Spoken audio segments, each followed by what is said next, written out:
Boa tarde, pessoas. Boa tarde aí, meu querido Mr. Ruiza. Como vocês estão nesta tardezinha de quinta-feira, na tranquilidade? Acabei de almoçar e falei, deixa eu abrir uma livezita pra gente fazer um esquenta até o momento que saia a atualização aí do Desenvolvedor. É isso, gente. É isso. Hoje, vamos ficar aqui, vamos jogar um joguinho enquanto isso, trocar uma ideia. O tema do momento é Diablo. E aí, se tiver gente pra conversar, a gente conversa. Se não tiver gente pra conversar, eu abro aqui um Diablo 2 e começo a jogar um joguinho aqui na paz, na suavidade, na tranquilidade. Ok? Por enquanto só o Mr. Wizard tá por aí, ou ainda só ele deu um alô.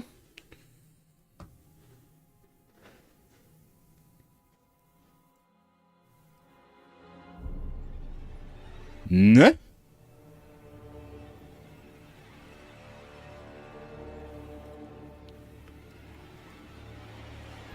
É, pessoal. Vamos fazer um teste aqui de transmissão antes, né? Vamos para a tela aqui do trabalho para ver como está a transmissão, para verificar se posteriormente, na hora que começar a transmissão, estará tudo tranquilo, o áudio. Porque eu sei que o áudio anda dando uns bugzinhos meio estranhos aí. Vamos pegar... Não, desculpa, vamos voltar. Pegar essa aqui. Clipe. Pera aí, pronto.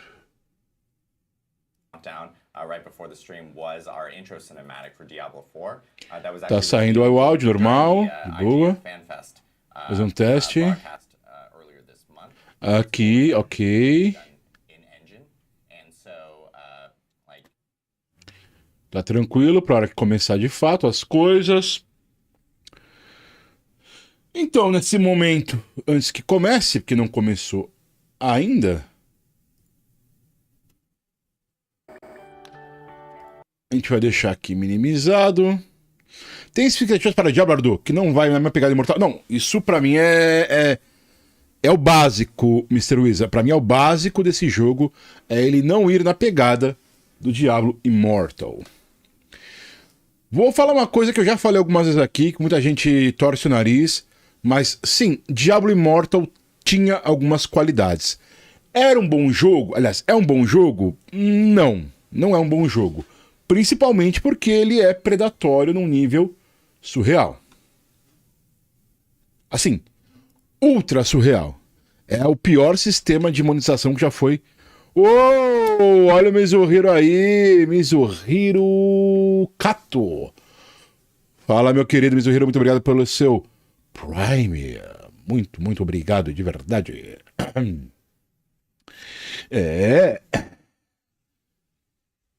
Sub por 3 meses já. Muito very thank you. Mas então, voltando. Basicamente, pessoas, o que rola é o seguinte. Diablo Immortal não é decente. Não é decente. E aí a Blizzard já se ligou nisso. Eles ganharam bastante dinheiro com o Diablo Immortal, com certeza. Mas eles viram que pegou mal. Pegou muito mal. Então a minha aposta é que eles não vão fazer nada no nível bem... Nada próximo sequer de Diablo Immortal. Diablo 4 é a franquia. O Diablo Immortal foi caça-níqueis. Sacou? Então vamos abrir uma tela aqui para jogar um Diablo 2. O que vocês acham? Enquanto não começa, temos aí uma meia horinha para ir conversando. Um Diablo 2 aqui na telinha. Eu já testo também essa interface para o Diablo 2. Não sei ainda onde vai ficar a câmera posicionada direitinho, porque, né?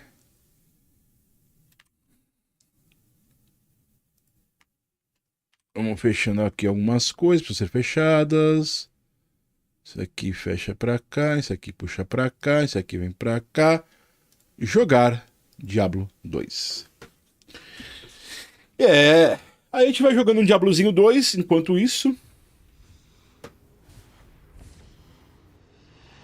Cadê o game Diablo 2? Ah, não coloquei ainda. Game Capture GM espaço Diablo 2 Specific Window Diablo 2 Resurrected.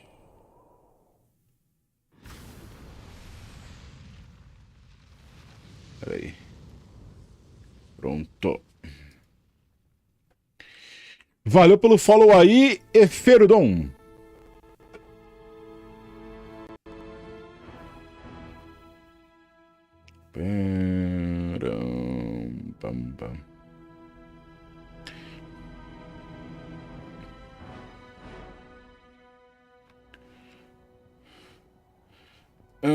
Vamos de necromante, de druida. Estão praticamente iguais. Vamos de necromante, vai.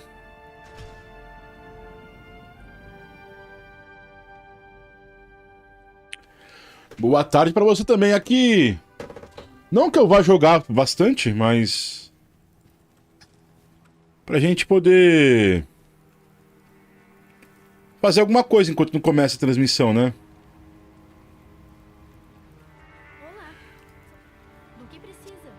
Negociar, reparar.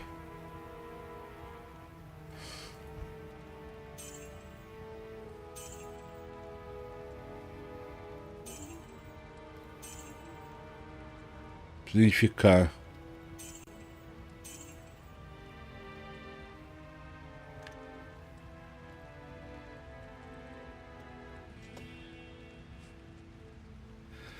Ah, caraca.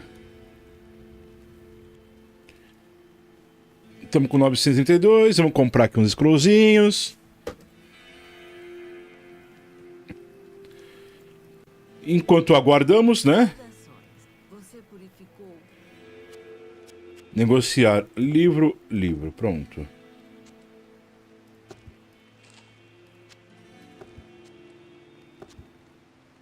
Star Rail semana que vem, consegui bater os 10 milhões de pré-registro, sério? O pessoal tá interessado em Star Rail, né, cara? Vamos colocar como as coisas são. Tem uma coisa que tá estranha demais. Cara, eu tô sentindo uma coisa bizarra no áudio ultimamente. É como se o áudio tivesse capado. Vai entender, vai. Tá, vamos comprar uns identificação. Pronto, 3. Identifico o arco. É melhor que o meu, né?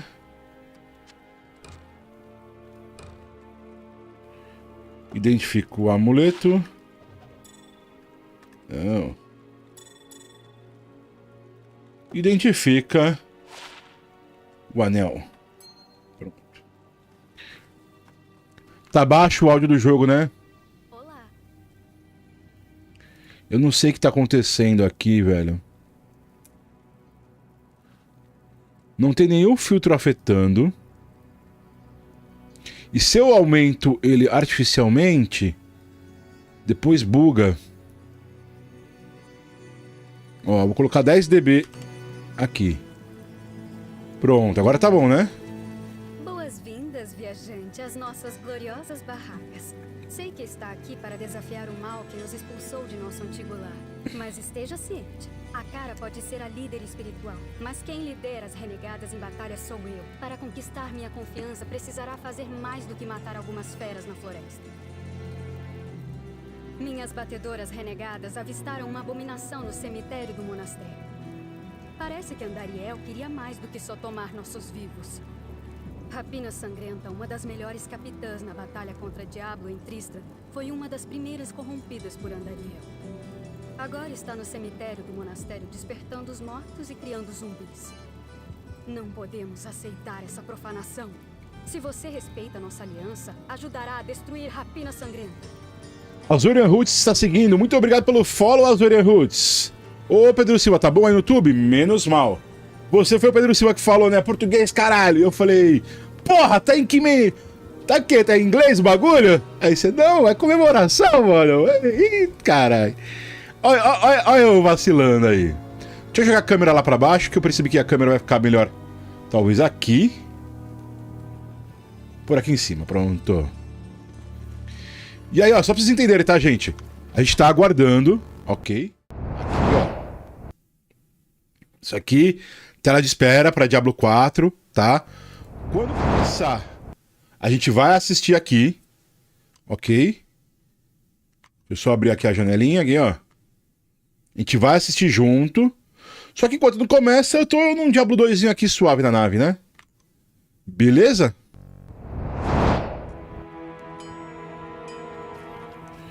Missões... Tá, agora é a missão da Covil do Mal.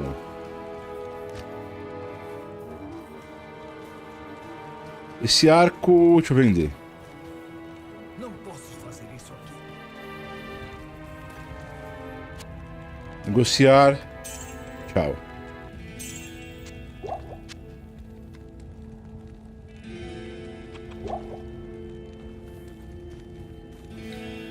E aí, enquanto isso, a gente vai jogando e conversando. Vocês jogaram o beta?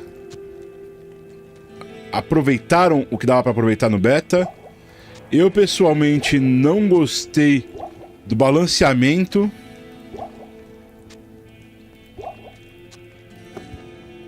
O balanceamento me deixou incomodado. Esse aqui é o Diablo 2, Cori. Não na cidade. Boa. Tá lá pra baixo.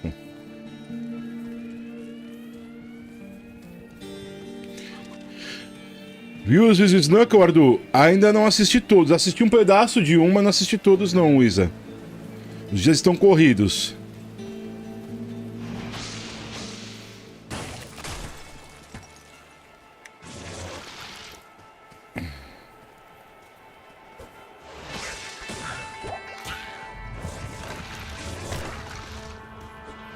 Tá, posso ter duas caveirinhas no momento, ok.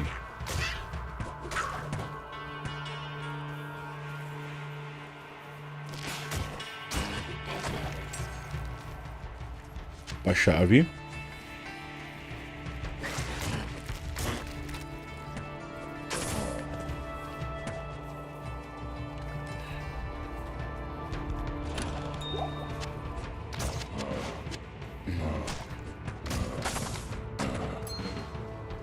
Anel.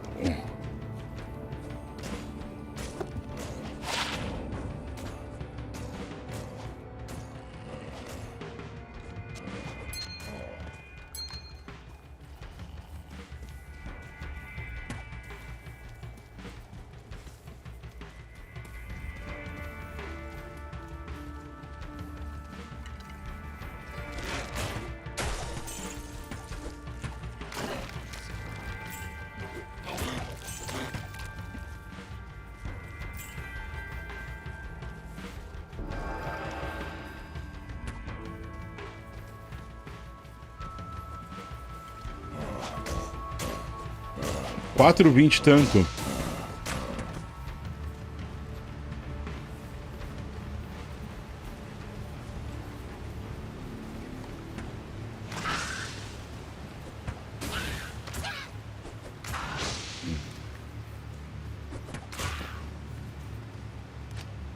Tá, deixa eu pegar mais um venenosos.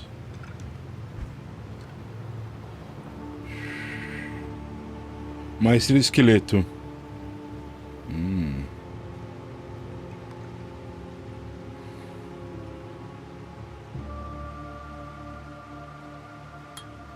Pronto.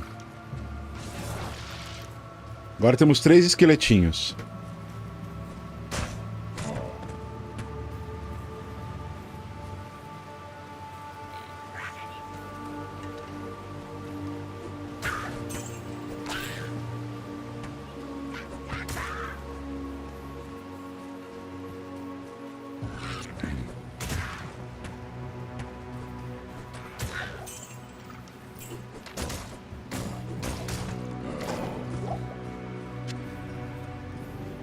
Jogou Diablo 2 quando saiu? Porra, se joguei, cara.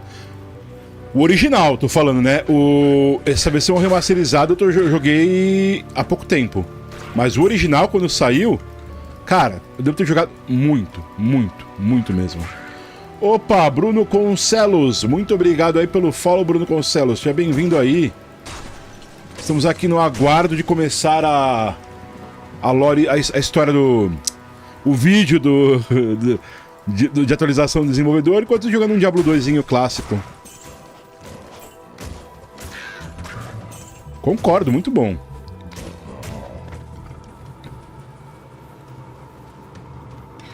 Joguei muito Diablo 2 na época. Eu lembro que a classe favorita naquela época era assassina.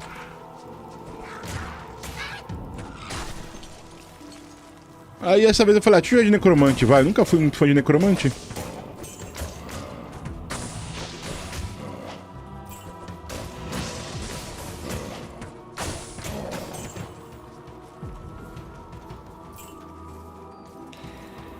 E aí estamos jogando um Diablozinho aqui.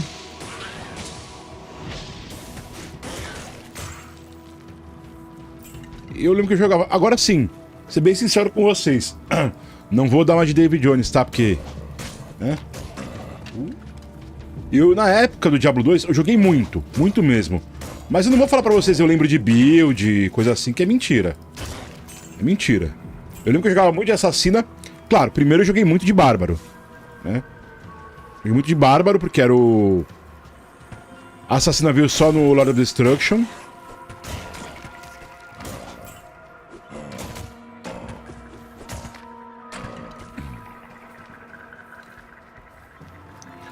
Mas joguei muito de assassina.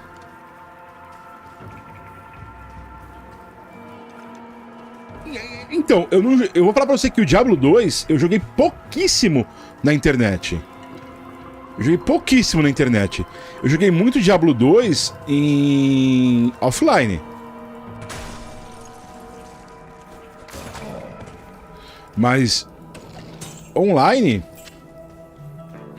quase nada. Adiciona de dano ígneo.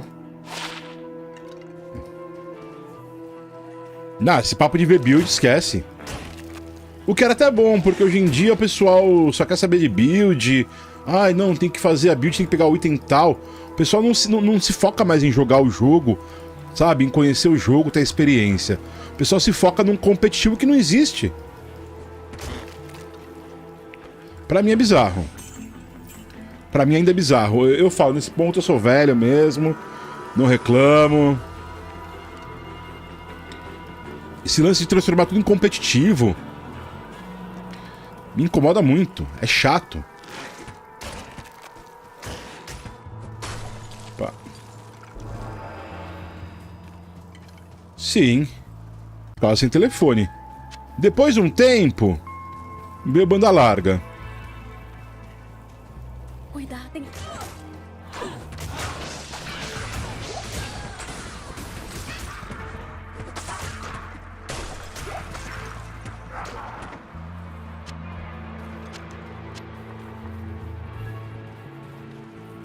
Era a época que você... Essa que você fala que a internet era telefone, era a época do pulso único.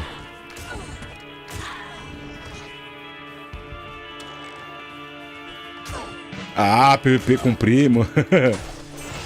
Dava raiva, né, mano? Você quando pegava uma orelha sua.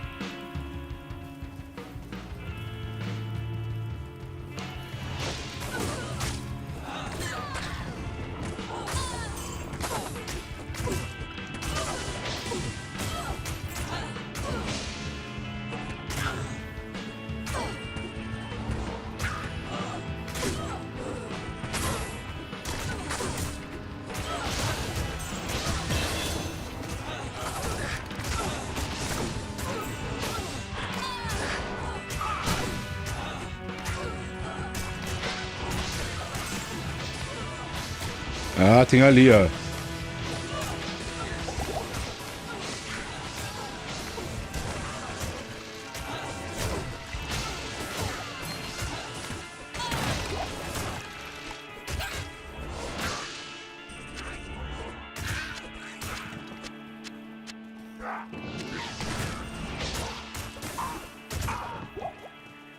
Vamos ver, nova habilidade. Nova habilidade... Vamos pegar... A próxima não dá mais esqueleto. Aqui aumenta dano deles e tal. Maldições não é nenhuma que legal. Parede de ossos. Só vai abrir parede de ossos no nível 12. Então até lá é chumbar a maestria de esqueleto e esqueleto mesmo. Vai mais um esqueleto mesmo. Pronto. Aqui, vitalidade, energia...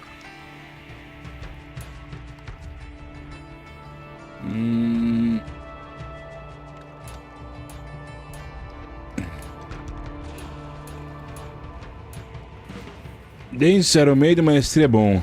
Aí, ó. Eu falo pra vocês, eu tô jogando aqui assim só de zoas mesmo. Caverna nível 1. Bora. Necro eu não manjo nada. Eu tô jogando da forma que for. Depois eu pego e volto e faço a build, sabe? A gente tem um reset de build aí daqui a pouco. Até lá eu vou jogando como eu for sentindo.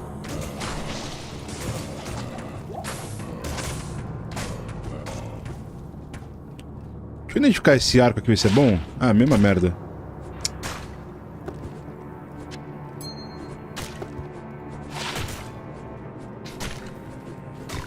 Jogou o Necro no beta do 4? Sim. Tá imbecil.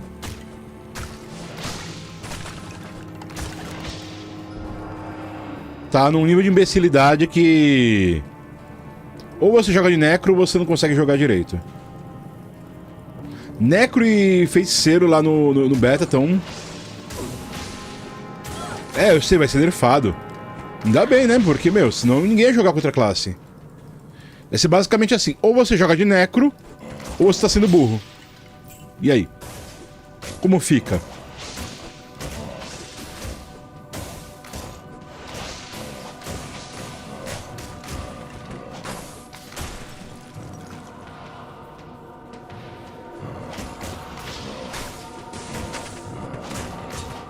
Então é bom que nerfe mesmo.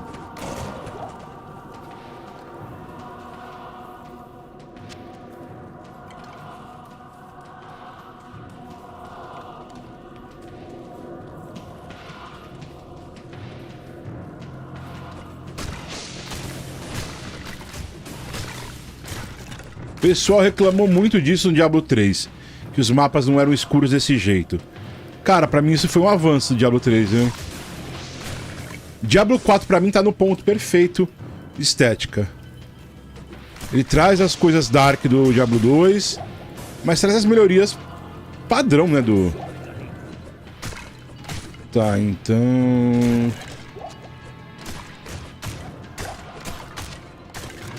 Vamos para a cidade.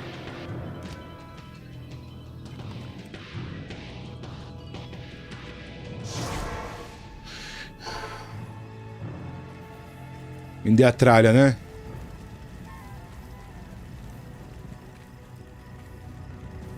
Boa noite.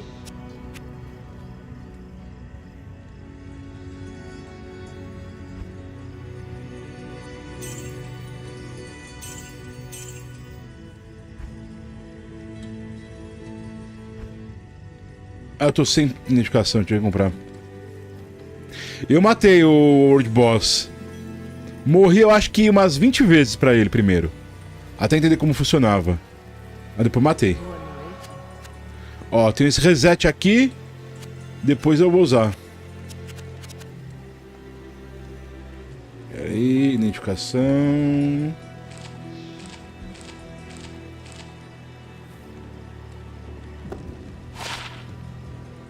E... melhor que a minha, né? Eu fui... então, é que eu joguei... Eu primeiro joguei no beta fechado, né? No Early Access. Aí lá eu joguei de bárbaro. Morri que nem um imbecil.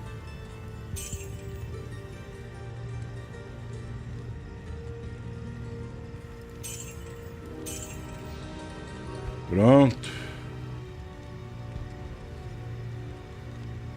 Vou comprar umas coisas melhores aqui.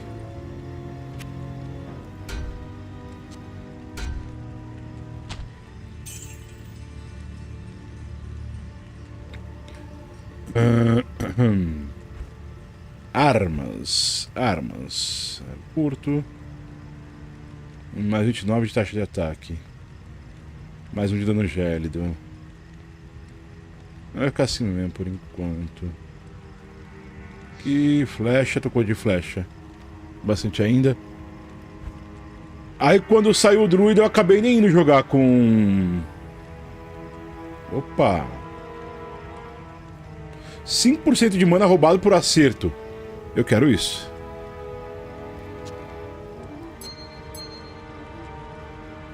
Aí.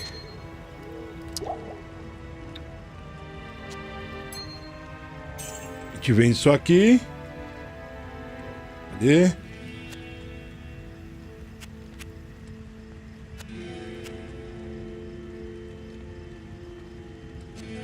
Como não? Venha. Haha.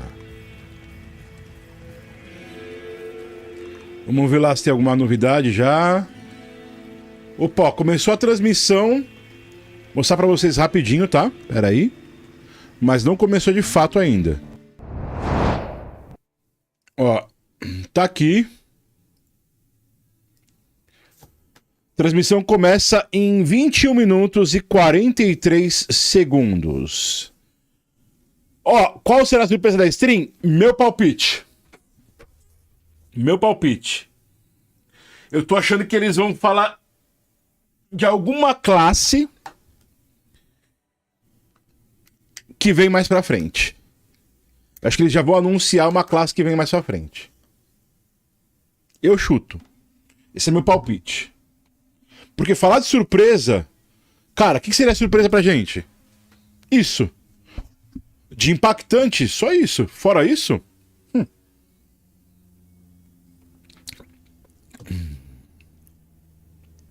Pois é. No nível de hype que eles deram... A única coisa que justifica é uma classe sendo anunciada. Saca?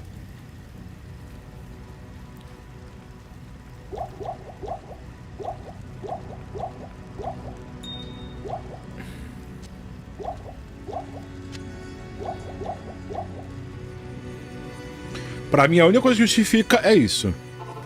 Paladino, então... Eu tô com... Eu vou borrar aqui que eu acender um cigarrinho, tá, gente? Então, a gente continua conversando. Eu tô com a impressão de que... vai ter...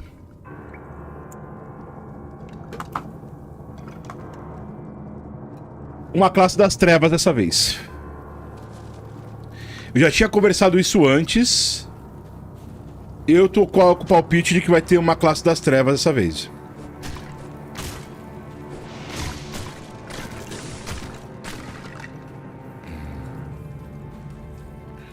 Eu acho que não vai ser uma classe Holly, não. Vai ser uma classe de dano do capeta.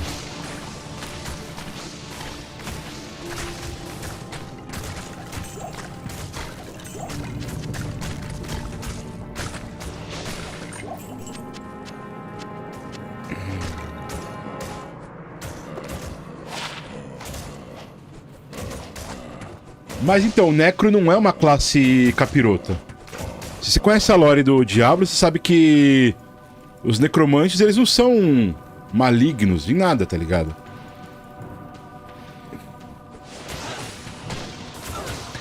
Eu chutaria uma espécie de paladino, só que das trevas.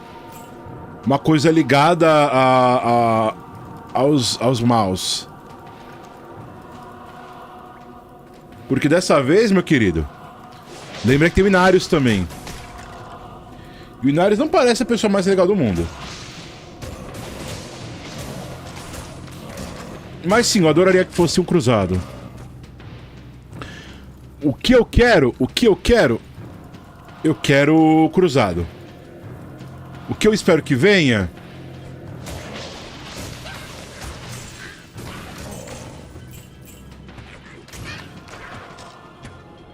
O que eu espero de fato que venha? Alguma coisa das trevas. Não um Nephalem mal, mas um Nephalem mais alinhado com o lado demoníaco, sabe?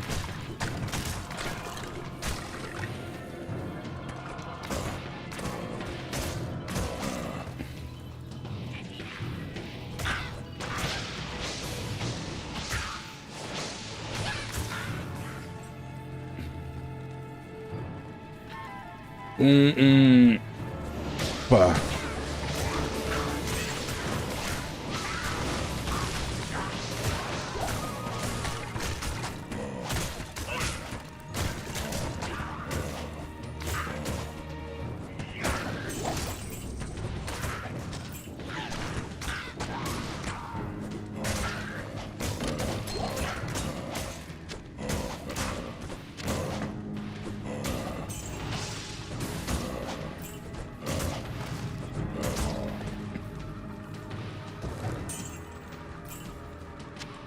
Porque fica muito na percepção de que... Isso, só pega daqui a pouco, espatuar.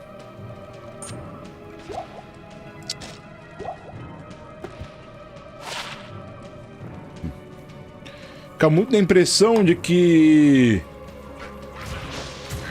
Eu até sei o que você estava falando. Bem, ele tá falando que falta personagem capirotal, porque tem que lembrar que tem o Inarius, que ele não é um cara legal. E talvez seja o momento dos diabos olharem e falar, opa, peraí. A gente pode não ganhar isso aí, mas não vamos deixar o céu ganhar também não. Saca? Talvez com os maus maiores e menores ainda diluídos na existência do mundo, quem sabe assim seja uma chance de rolar alguma coisa legal pro lado deles lá. O Diablo 2 consegue ser mais pesado que o Diablo 3 e o Diablo 4. E olha que legal. Eita, vou morrer. Ah! Morri. Fui fazer graça, morri. Fui fazer graça, me ferrei.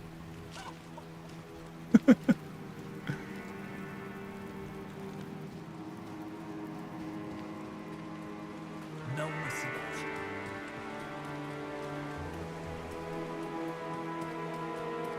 Fui fazer graça, me lasquei.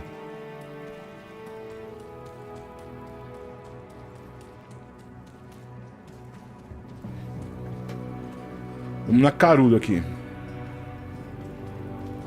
Só pegar o equipamento mesmo. E aí eu vou encerrar aqui o Diablo 2 pra gente ficar esperando junto, conversando. Porque eu fui assim, na hora que eu abri o live eu falei, ó, se não tiver ninguém pra conversar, eu vou ficar jogando. Como tem gente pra conversar, eu vou pegar só aqui o equipamento que caiu. E aí na sequência a gente continua jogando.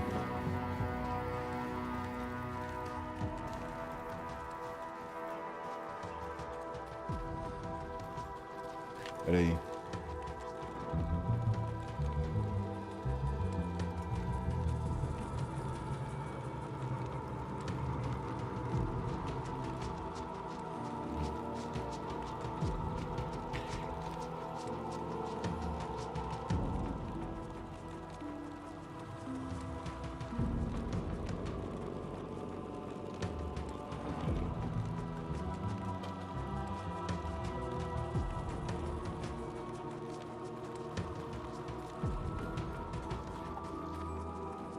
O jogo da Riot é bom, mas Seeker, comprei, mas não joguei. É maravilhoso, Azorian. Eu joguei ele inteiro, já terminei. Tô jogando ele em live também. Devo continuar amanhã ou hoje pela parte da tarde, da noite, eu não sei.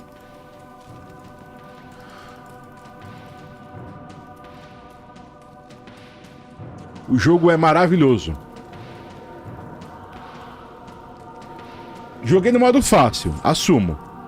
Não, joguei no hard. Tentei jogar no hard, não gostei. Falei, não é meu tipo de jogo, é muito frenético. Vamos no easy mesmo. Joguei no easy, terminei o jogo. Vi que o jogo é maravilhoso.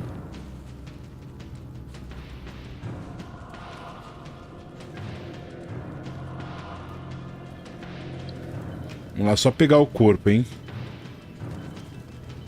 Peraí.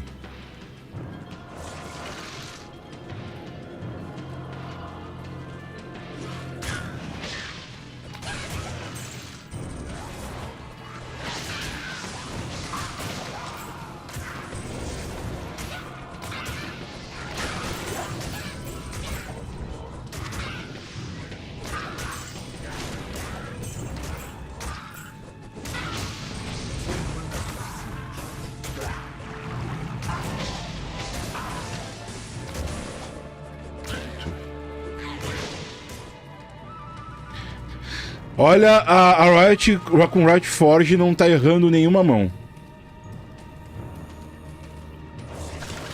Já tinha o terceiro aqui. Vai pra lá.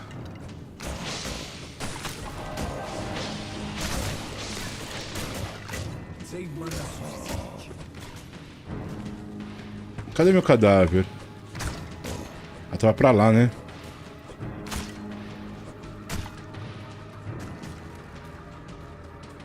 É só com Riot Forge, sim. Ninguém aqui vai mentir.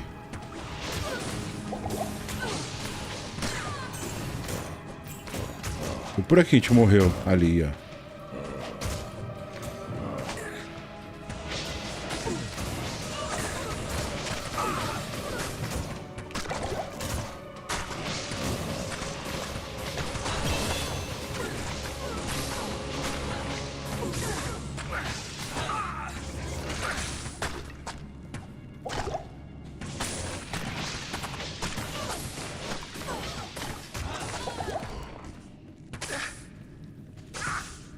Deixa eu correr.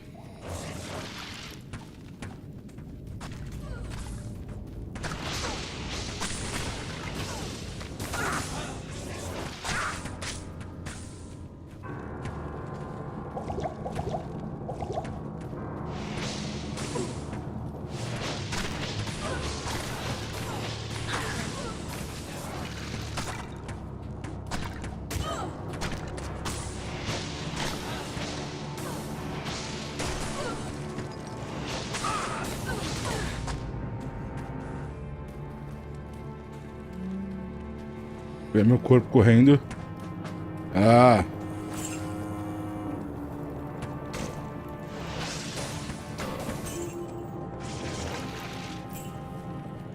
Pronto.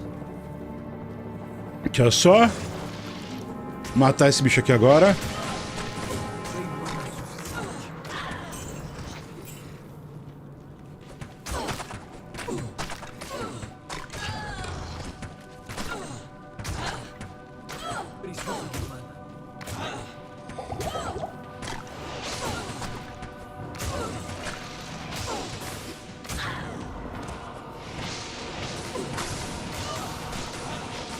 Vai, Gelicorvo.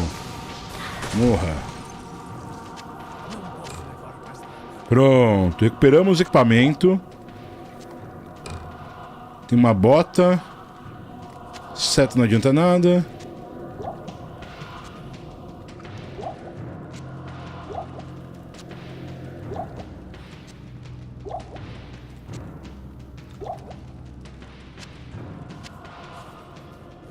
Agora a gente volta pra base.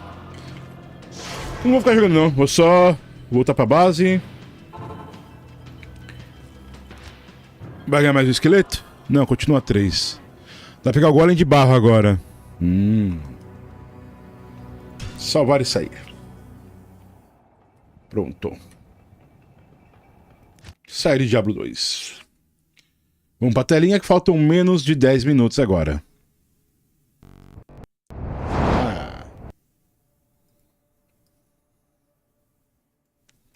Aumentar um pouquinho a tela, né? Pra não ficar tão pequenininha assim. Deixa eu ver. Assim tá bom. Eu peguei aqui, eu criei um bloquinho de notas pra gente colocar aqui o resumo das coisas que aparecerem. Tá? Então... vou colocando aqui conforme for aparecendo as novidades. Deixa eu ler agora direitinho o que foi escrito aí. Riot não falha nunca. No Riot Forge até hoje não errou. Estão fazendo MMO. MMO da Riot é o MMO que acho que metade do mundo tá esperando. LoL é erro atrás de erro. Concordo, Cori.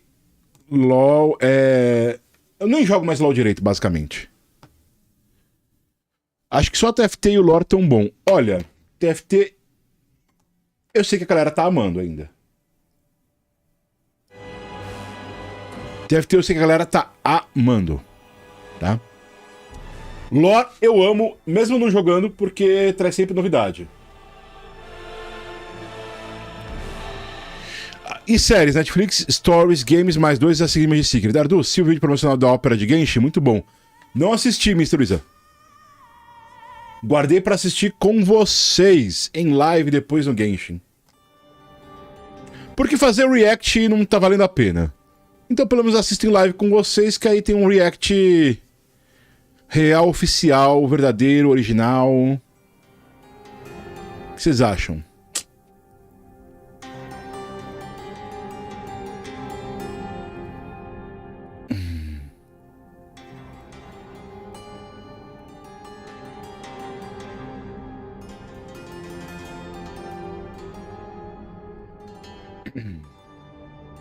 Vou aproveitar que falta 5 minutinhos, vou até o banheiro e já volto, gente.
Voltei!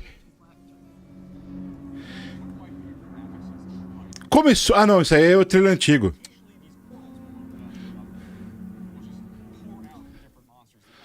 Deixa eu aumentar o volume disso aqui que também tá zoado.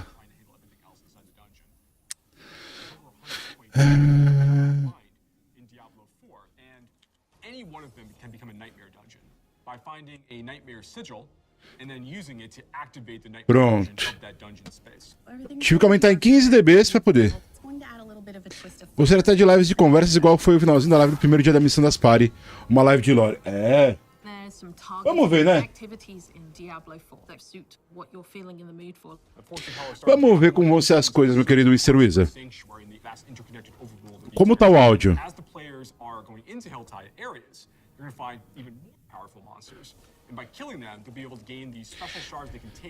Eu vou ter que aumentar pra 25 decibéis, velho.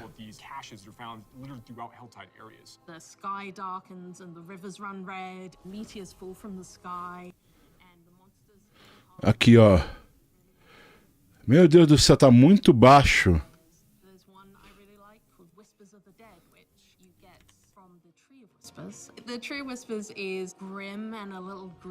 Pronto. Abaixou, agora aumentei de novo. Tá estranho isso. So you're going to go serve these bounties, gather different rewards, different items, and bring them back to the tree in hopes that it can exchange you something really meaningful. Maybe you're going to go to the Fractured Peaks and take out some werewolves that are rampaging in a town. They're contained activities that you can do alone or variety for people to be able to spend time where they wanted to in the world. It's very cool the way it's been put together, and I can't wait for people to see it, to be honest. Eu não sei o que tá fazendo o áudio ficar baixo. Esse aí, tudo que tá passando até agora, gente, é trailer que já tinha passado, então por isso que eu não tô pegando pra ficar falando, tá? Aproveitar e fumar um cigarro enquanto não começa.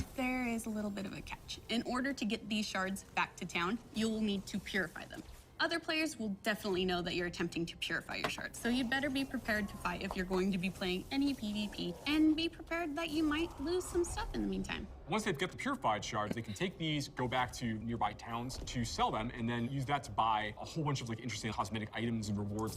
It's a place for people who really love PvP and want to still get loot and still increase their character's power. If that's the way they want to play, they can.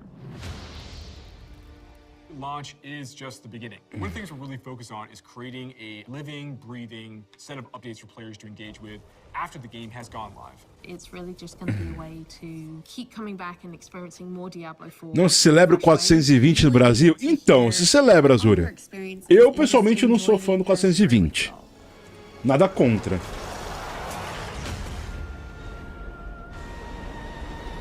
$420 de já, você tá falando, né? E agora vai começar. Hey folks, this is Riker, and welcome to the next Diablo 4 developer live stream. Começou. I'll be your co-host. I'm a YouTube content creator and professional Diablo fan. Tá falando aqui. And I want to thank the Diablo Apresentação team for primeiro. having me here today. We're going to be diving into some juicy topics and Adam, Joseph, Joey, take us through Riker. those. We have with us. Hi, I'm Joe Shelley. I'm the game director for Diablo 4, and for folks watching us here and keeping an eye on chat, please keep an eye on the cameras. If they start spinning end over end, you know we had a bad problem and we're not going to space today. Fair. Okay, I'm Joseph Pipora. I'm the associate game director for Diablo 4. And I'm Adam Fletcher. I'm the associate director of community for the Diablo franchise. So we have a lot to talk about today. We have Riker here. Thank you again, Riker, for joining us to be our host for this actual live stream itself. And we did want to actually do a few quick agenda items and so forth beforehand. Just a reminder to everyone that Diablo 4 obviously is coming out in June, and you can still pre-order. Yeah. We do have deluxe and ultimate versions available for pre-order, or you can pre-order just the base game itself. But Pra comprar o joguinho. Ultimate versions actually give you early access, so there should be a Eu não comprei ainda Diablo 4. Não sei se vou jogar ainda. Eu quero, mas não sei se vou. Today, though, we have a ton to talk about. We expect this stream to be about 90 minutes or so. 90 minutos de live pela frente. A lot of different topics, one being endgame, the other one being some class balance changes in regards to some of the beta feedback that we ended up receiving, as well as the dungeon feedback that we also received during our beta learnings that we actually posted last week. So without further ado, I'm going to stay quiet for most of the stream. You'll see me more towards the end. But I will pass it off to Riker to kind of start. I'll be on Twitter the whole time. He's very busy. Yes, I'm looking at chat. Yeah. Yes, I'll be looking at chat because we will be doing Q&A afterwards. True. Tá ao vivo isso, gente. De fato, ao vivo. Because obviously, Riker, you've had quite a journey in getting down here, and of course, over the past week, you've been able to play the latest builds of Diablo 4, and would love to get your take and kind of hear, like, how was it? Yeah, I mean, absolutely. So I've been waiting for Vai dar Diablo as impressões 4 dele do Diablo 4. years before it was ever revealed. I've been waiting so long, I'm literally transforming into Deckard Cain. I mean, look at me. So yeah, when you reached out for the chance to come to the offices, play the latest build, then getting to come here, getting to experience it, getting to talk to some awesome people who gave me awesome insight into the build, into the systems, and get to play with decked out characters, endgame builds, seeing all the synergies coming together with the items, the Paragon boards and everything. It's really been a blast. Awesome. Good to hear. I know one of the first topics that we wanted to jump into was, I believe it was talking a little bit more about the world tiers and the capstone dungeons, I believe. Yeah, because that's basically the falar sobre gateway os níveis into de all the other mundo. topics, right? Because we have the world tier system is like the different difficulties, and the capstone As dificuldades dungeons, individuais. unlock those and then get access to As dungeons all de that endgame stuff. Capstone. So I think we have some footage to show while Joe, you want to talk us? Yeah, let's talk about this. So yeah, I guess the first thing we want to talk about here is when players are going through the base game experience, they're finishing the campaign, they reach level 50, they get to move into Aumentar o nível de mundo. world tier content, which is the Nightmare tier. But before they gain access to that, they actually are going to have to go through what we call one of our end cap dungeons. These are longer and more challenging dungeon spaces that have big boss encounters mixed throughout. They kind of serve as milestones where players are expected to pass in order to gain access. Na Catedral da Luz, to olha that isso. world tier. Now, Isso é interessante saber. Riker, when you were playing, you had a chance to actually check out your first end cap dungeon, or at least as part of this test. What was your experience playing through this? Yeah, so the first end cap dungeon, all right. I was one of those guys who was saying veteran difficulty is too easy, crank it up. So end cap dungeon, I think the first one, it's recommended level 50. I was level 45, thought I was a hotshot, went in there. It was a humbling experience. That's how I discovered that, yeah, if you die enough times, you got to go back to town to repair your gear. So hardcore players beware. I had to learn boss mechanics, study, adjust my build, and eventually put my tail between my legs, go power up a bit more before trying it again. But then conquering it felt like a really great achievement. Very satisfying. Se a gente parar pra pensar que foi antes do nerf nas classes, né? Try to farm and try to get a lot of things out of it. It's more, these are milestones, gates for players to pass in order to gain access to that Nightmare tier. Once the players actually get into this next world tier 3, they're going to get access to a few new features. We're going to talk about a number of them today. So you'll start to see that areas of the world are going to be affected by the Helltide system. You're going to get access to Nightmare dungeons. You're going to start to see unique items begin to drop in different parts of the game. Unique, and then you're okay. see sacred and ancestral items also begin to appear in World Tiers 3, and then particularly in 4. And also, in addition to those things, the world, of course, is becoming more dangerous as the players step into Nightmare and Torment tiers. Vai ser perigoso pra quem é melee, né? Monsters can do more damage. They are going to be more aggressive. Esse é o grande problema até o Do you momento. have any thoughts on some of the changes that we made to monsters in World Tiers? Yeah. You know, one of the things I love about the capstone dungeons functioning as unlocks for the world tiers is that you've got this the general gameplay loop of getting more powerful, optimizing your build, getting more gear, and then you have something that you're testing yourself against. And then when you defeat that, you move into this entirely new world tier with all of the additional systems and mechanics and features that unlock. So you're really moving into a place where new stuff is happening. You're unlocking new cool stuff. Yeah, Tá, isso and entendi they're já. aggressive, they're more accurate, they're faster, they're moving more quickly. You start to deal with Falando então de champion creatures, which are just more powerful. níveis de Not mundo elite to be affected in certain e ways. That's right, yeah. dungeons. The monsters have Capstone. cooldowns between their attacks. They have logic for how they do targeting. They have projectiles. Some projectiles have seeking, True, yeah. so they can home to some extent. They have some logic about how they group up and how they decide which people to target. And so a lot of those different parameters we adjust as you go up in world tiers to make the monsters more threatening, because of course the players are getting more familiar with the game, they're getting more skilled, and they're also getting access to more tools in terms of new abilities through legendary powers or even unique items. Right? Yeah.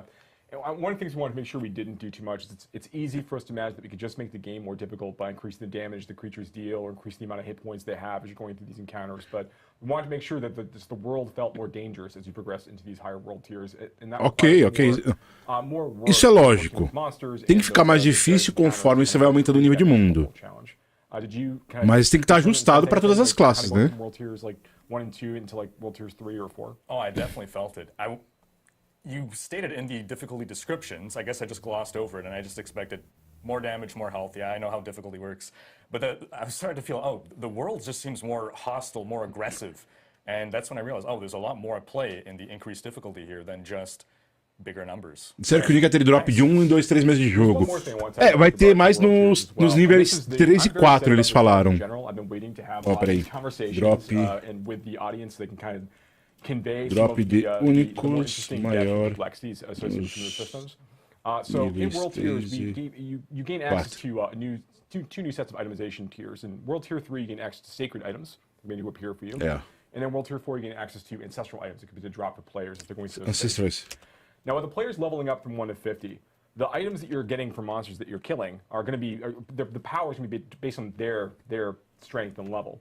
So if you are, you're playing in the beta and you're killing level, 35 monsters for whatever reason, and you're going to be getting slightly more powerful gear as a result of that because the monsters are more challenging and they're going to be dropping better gear for you. Certo. But once you have reached level 50, and that basically that flow means that as you're leveling up and you're fighting more challenging things, you're going to continue to like slowly upgrade all of your gear over time. You'll find a ring here and a helmet there, a pair of gloves.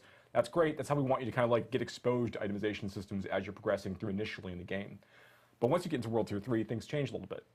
So items that drop you have a chance to be sacred. Not every item in World Tier 3 is sacred by default. The higher the level of the creature you're fighting, the more likely the chances that items that drop from that creature will be sacred in nature, or also based on the kind of content you're completing.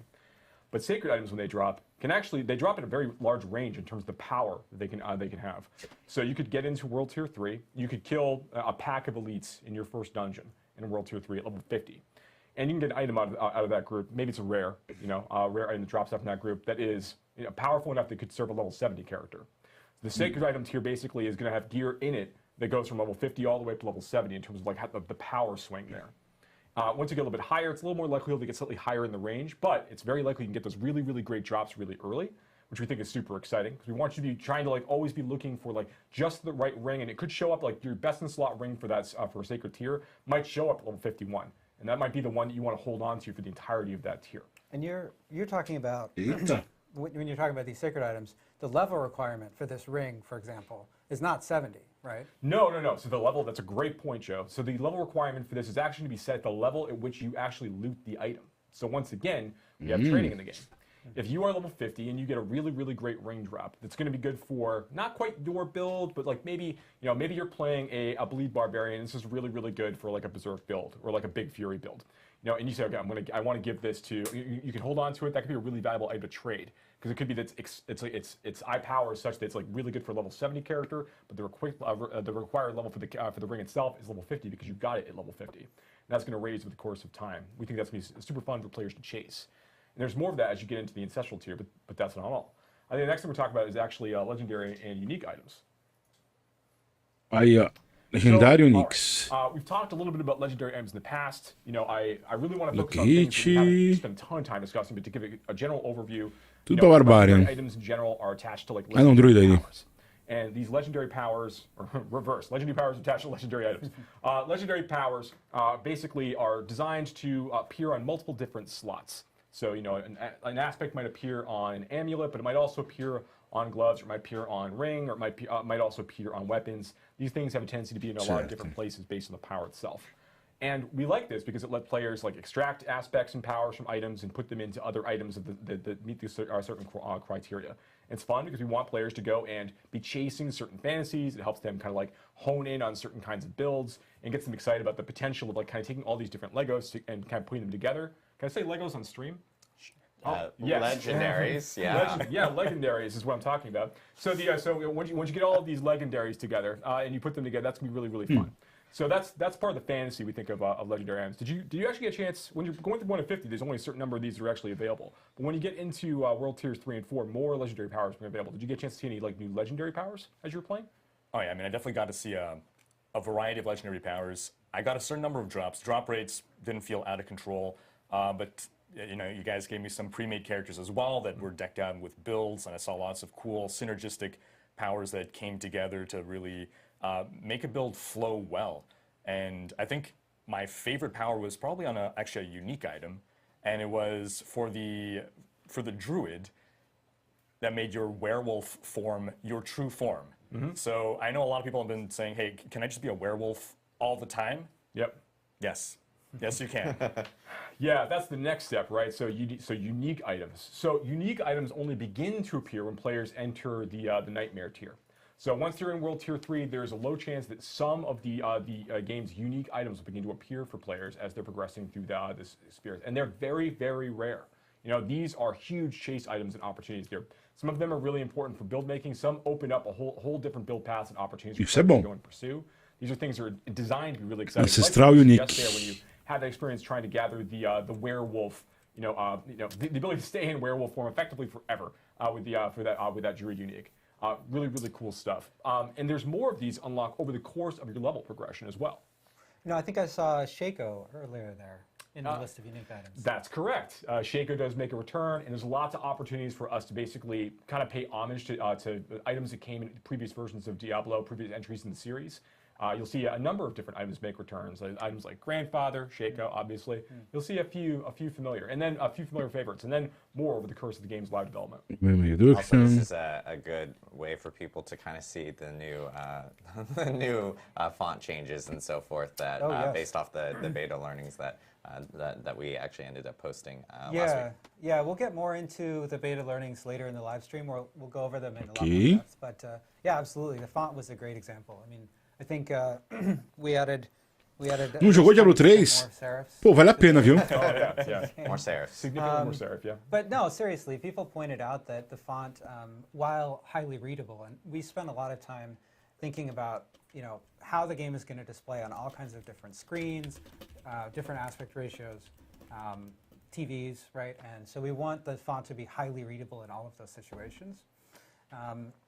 But it didn't feel as much like Diablo as it could have, and so we went back and looked for a font that was still highly readable, but had more of a Diablo thing. And it's just a great example of players pointing something out and us being able to react to it. Tá, vamos mexer na parte de interface. The next thing we want to talk about, Riker, what do you think? Well, so we have all these legendary items. Tá estranha essa conversa, hein? Semi-deterministic way to farm for them, Helltide. It's an activity where... Helltide. Well, I guess you can dive into how exactly you can target farm specific item slots to hunt for specific unique items. And it's going to be one of the main endgame activities that we'll be partaking in, right? Yeah, absolutely. So as I mentioned before, once the player gains access to Nightmare Torment tier, Nightmare tier, they're going to start seeing some of these new activities. One of them, which is Helltide.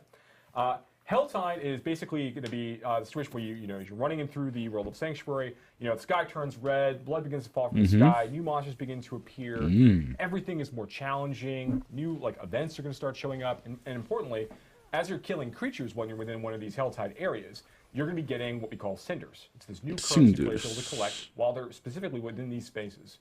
And this is great because you get to take these cinders, and as you're wandering through the overworld, you might be running near other players.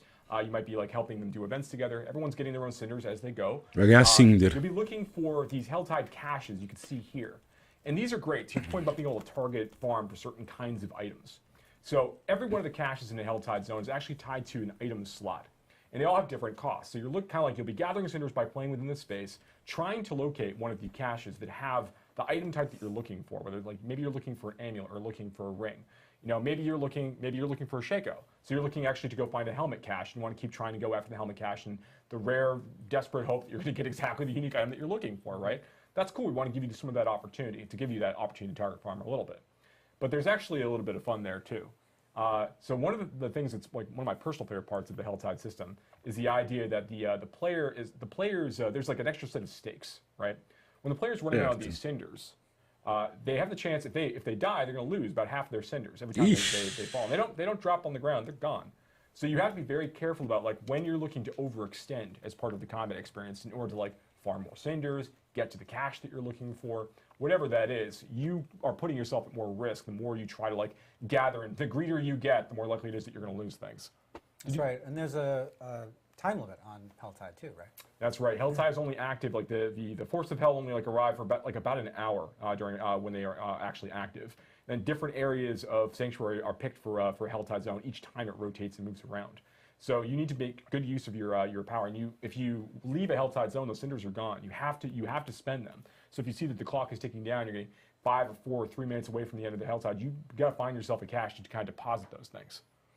Yeah, absolutely. My experience, I first jumped into a Helltide event with, I think, 23 minutes left. Isso vai acelerar bastante o game, ó. I'm scouting out the different chests or caches. Vai ser grinding maluco. Which is the one that has the slot that I'm looking for? What are the Sim, a mecânica interessante. And then I'm doing some quick math. Okay, I'm gathering cinders at about this rate per minute. I have this many minutes left. Okay, I think I could afford the most expensive, the weapon slot, and I got to backtrack to that place in order to get there. And then I died. And I'm like, okay. Recalculating. Yeah. Okay, how much time do I have left now? And okay, like okay. GPS, So quickly. Yeah. And then I died again. And like, better luck next time. Another hour before the next one comes around. I'll have a better plan this time. Now, granted, you can still get legendary items dropped for you. You can still get really good drops inside Helltide experiences while you're killing monsters. So it's not like if you lose those cinders, you've lost all opportunities for rewards. Yeah. But obviously, it does take a little wind out of your sails if you just happen to get jumped at the wrong time. Again, another great opportunity for there to be players nearby when they're trying to help out in those situations. Yeah, you know, one of the things I think is really cool about this is that these chests or caches, boxes with loot and awesome loot inside, right? Each time a Helltide appears, they're in different locations, That's right? So you have to go and find them, as Riker was saying. But for the duration of that Helltide, they're in fixed places. So when you go into the Helltide area, it's useful to scout out and see where the caches are for the item slots that you're interested in. And then you can, mentally remember, okay, here I want to farm around here. I'm going to come back here. I'm going to get this item or whatever. And one thing I want to call out here, you saw one of the caches on the screen earlier, in some of our video that we captured for it. Now we did capture that with the UI off, so you can't see the icon above it, but there is an icon that says, in here there are boots. That's correct. So you will know before you open that cache what's in it. And I mean, that's not all. I mean, there's other risks and dangers inherent in Helltide areas. This is an opportunity for you to fight some different bosses. Again, like I mentioned, dá pra você ir atrás dos itens que você quer mesmo. Actually, are going to be showing up. And of course, we can't really have such a wonderful experience as Helltide without our baby boy, the Butcher, showing up occasionally and causing serious mayhem and mischief in the overworld of Sanctuary. So lots of really fun things happen inside these Helltide areas over the course of the player's experience. And it's also an opportunity to farm a special crafting material, right? That's correct. There are craft materials like Fiend Rose and things that really are coming directly from Helltide encounters and those experiences. So you are looking to also get some of the materials you need for like really high tier like weapon and item upgrades from going through these places. So Helltide is what we're doing to farm crafting materials in order to target farm specific drops. Another big activity that we're going to be doing, Nightmare Dungeons. You want to talk a bit about that? Não, pera, só metade. So, yeah, Joe, do you have anything you want to talk about for Nightmare Dungeons first? Nightmare Dungeons are, we're going to talk, again, we're going to talk about beta feedback at the end of the show here, or near the end of the show, but Nightmare Dungeons are our key dungeon replayability system for the later part of the game, right? And you're going to get sigils, and Joe's going to talk a little bit about the sigils, but we're really excited for players to get to check out all of the cool ways that the dungeons can really be transformed by interessante isso. Yeah, so first up, Nightmare Dungeons, very, very exciting system. Players haven't had a chance to play these in our betas yet, but as they get into the end game content, start going through World Tiers 3 and 4, you'll begin to see, you'll gain access to some of your first sigils, which are primarily initially earned by completing Whispers of the Dead, one of our other modificador de dungeon, né? Features that players will be able to engage with. Now, sigils are really interesting in that they are tied to a level when you find them, which is going to affect the level of the monsters inside that space. They have various afflictions, which we've talked a little bit about in streams in the past. these are going to modify the way that level rolls out. But Nightmare Sigils, when they are activated, after you collect one, is going to basically open up a portal near an existing side dungeon. Certo. And in the pre-release version of Diablo 4 and additional seasons, we basically select a subset of all of the side dungeons of the game that can become Nightmare dungeons for that period. So players become more familiar with a set number of these because they know that they can be populated with these Nightmare dungeon experiences. So you might already know, whether it's Annex Acclaim or whatever it is, what the layout of a given dungeon might look like normally. But Nightmare Sigil is going to change that by introducing these new afflictions and then also these greater afflictions. We showed earlier in the video, like this. Right now, actually, we're looking at this hell portal, nightmare portal that can open up and basically spawn in all these monsters from other monster families. It might not be native to that dungeon, which is pretty cool. In that we like the idea that players are going to have to kind of deal with these new, different threats than what they're typically used to as part of that encounter. And there's a number of these other greater afflictions, like we showed the Stormbane's Wrath, that disc thing that was flowing around around you, and occasionally it just pulses out this really big, stunning, damaging effect. So you have to be mindful of where it is. You should make sure you avoid it as part of the combat experience. Definitely adds a new wrinkle to gameplay as you're going through. And we add more of these afflictions as the player continues to level up and they get to go deeper and deeper into the Nightmare Sigil system, unlocking higher level sigils and dealing with more and more dangerous threats over the course of time. And this is a really great place, not only just to earn experience and really push your build and make sure that you're strong enough to tackle these sorts of challenges. But you'll also be able to. These are really great places to farm for sacred and ancestral items in particular. É bem interessante esses glifos, hein? That you're going to be upgrading your Paragon glyphs. We'll be talking more about the Paragon Olha isso. right now. So, and that this is an opportunity to show the actual upgrade glyph screen. I just noticed hey, look, it's actually up right now. What timing? So yeah, when the player reaches the end of a Nightmare dungeon, they get to basically go ahead and take one of the glyphs they've been collecting over the course of their 50+ experience, and basically slot it into here and choose to upgrade it and make that glyph even more powerful. These socketables will go into your Paragon board and end up being some of the single most powerful modifiers you can apply to your character, above legendary powers, and even in some cases, even above some unique powers. So it's really in your benefit, based on your build, to be choosing, looking for a set number of these and upgrade them to exactly what you need them to do. Yeah. And so the sigils that we're getting,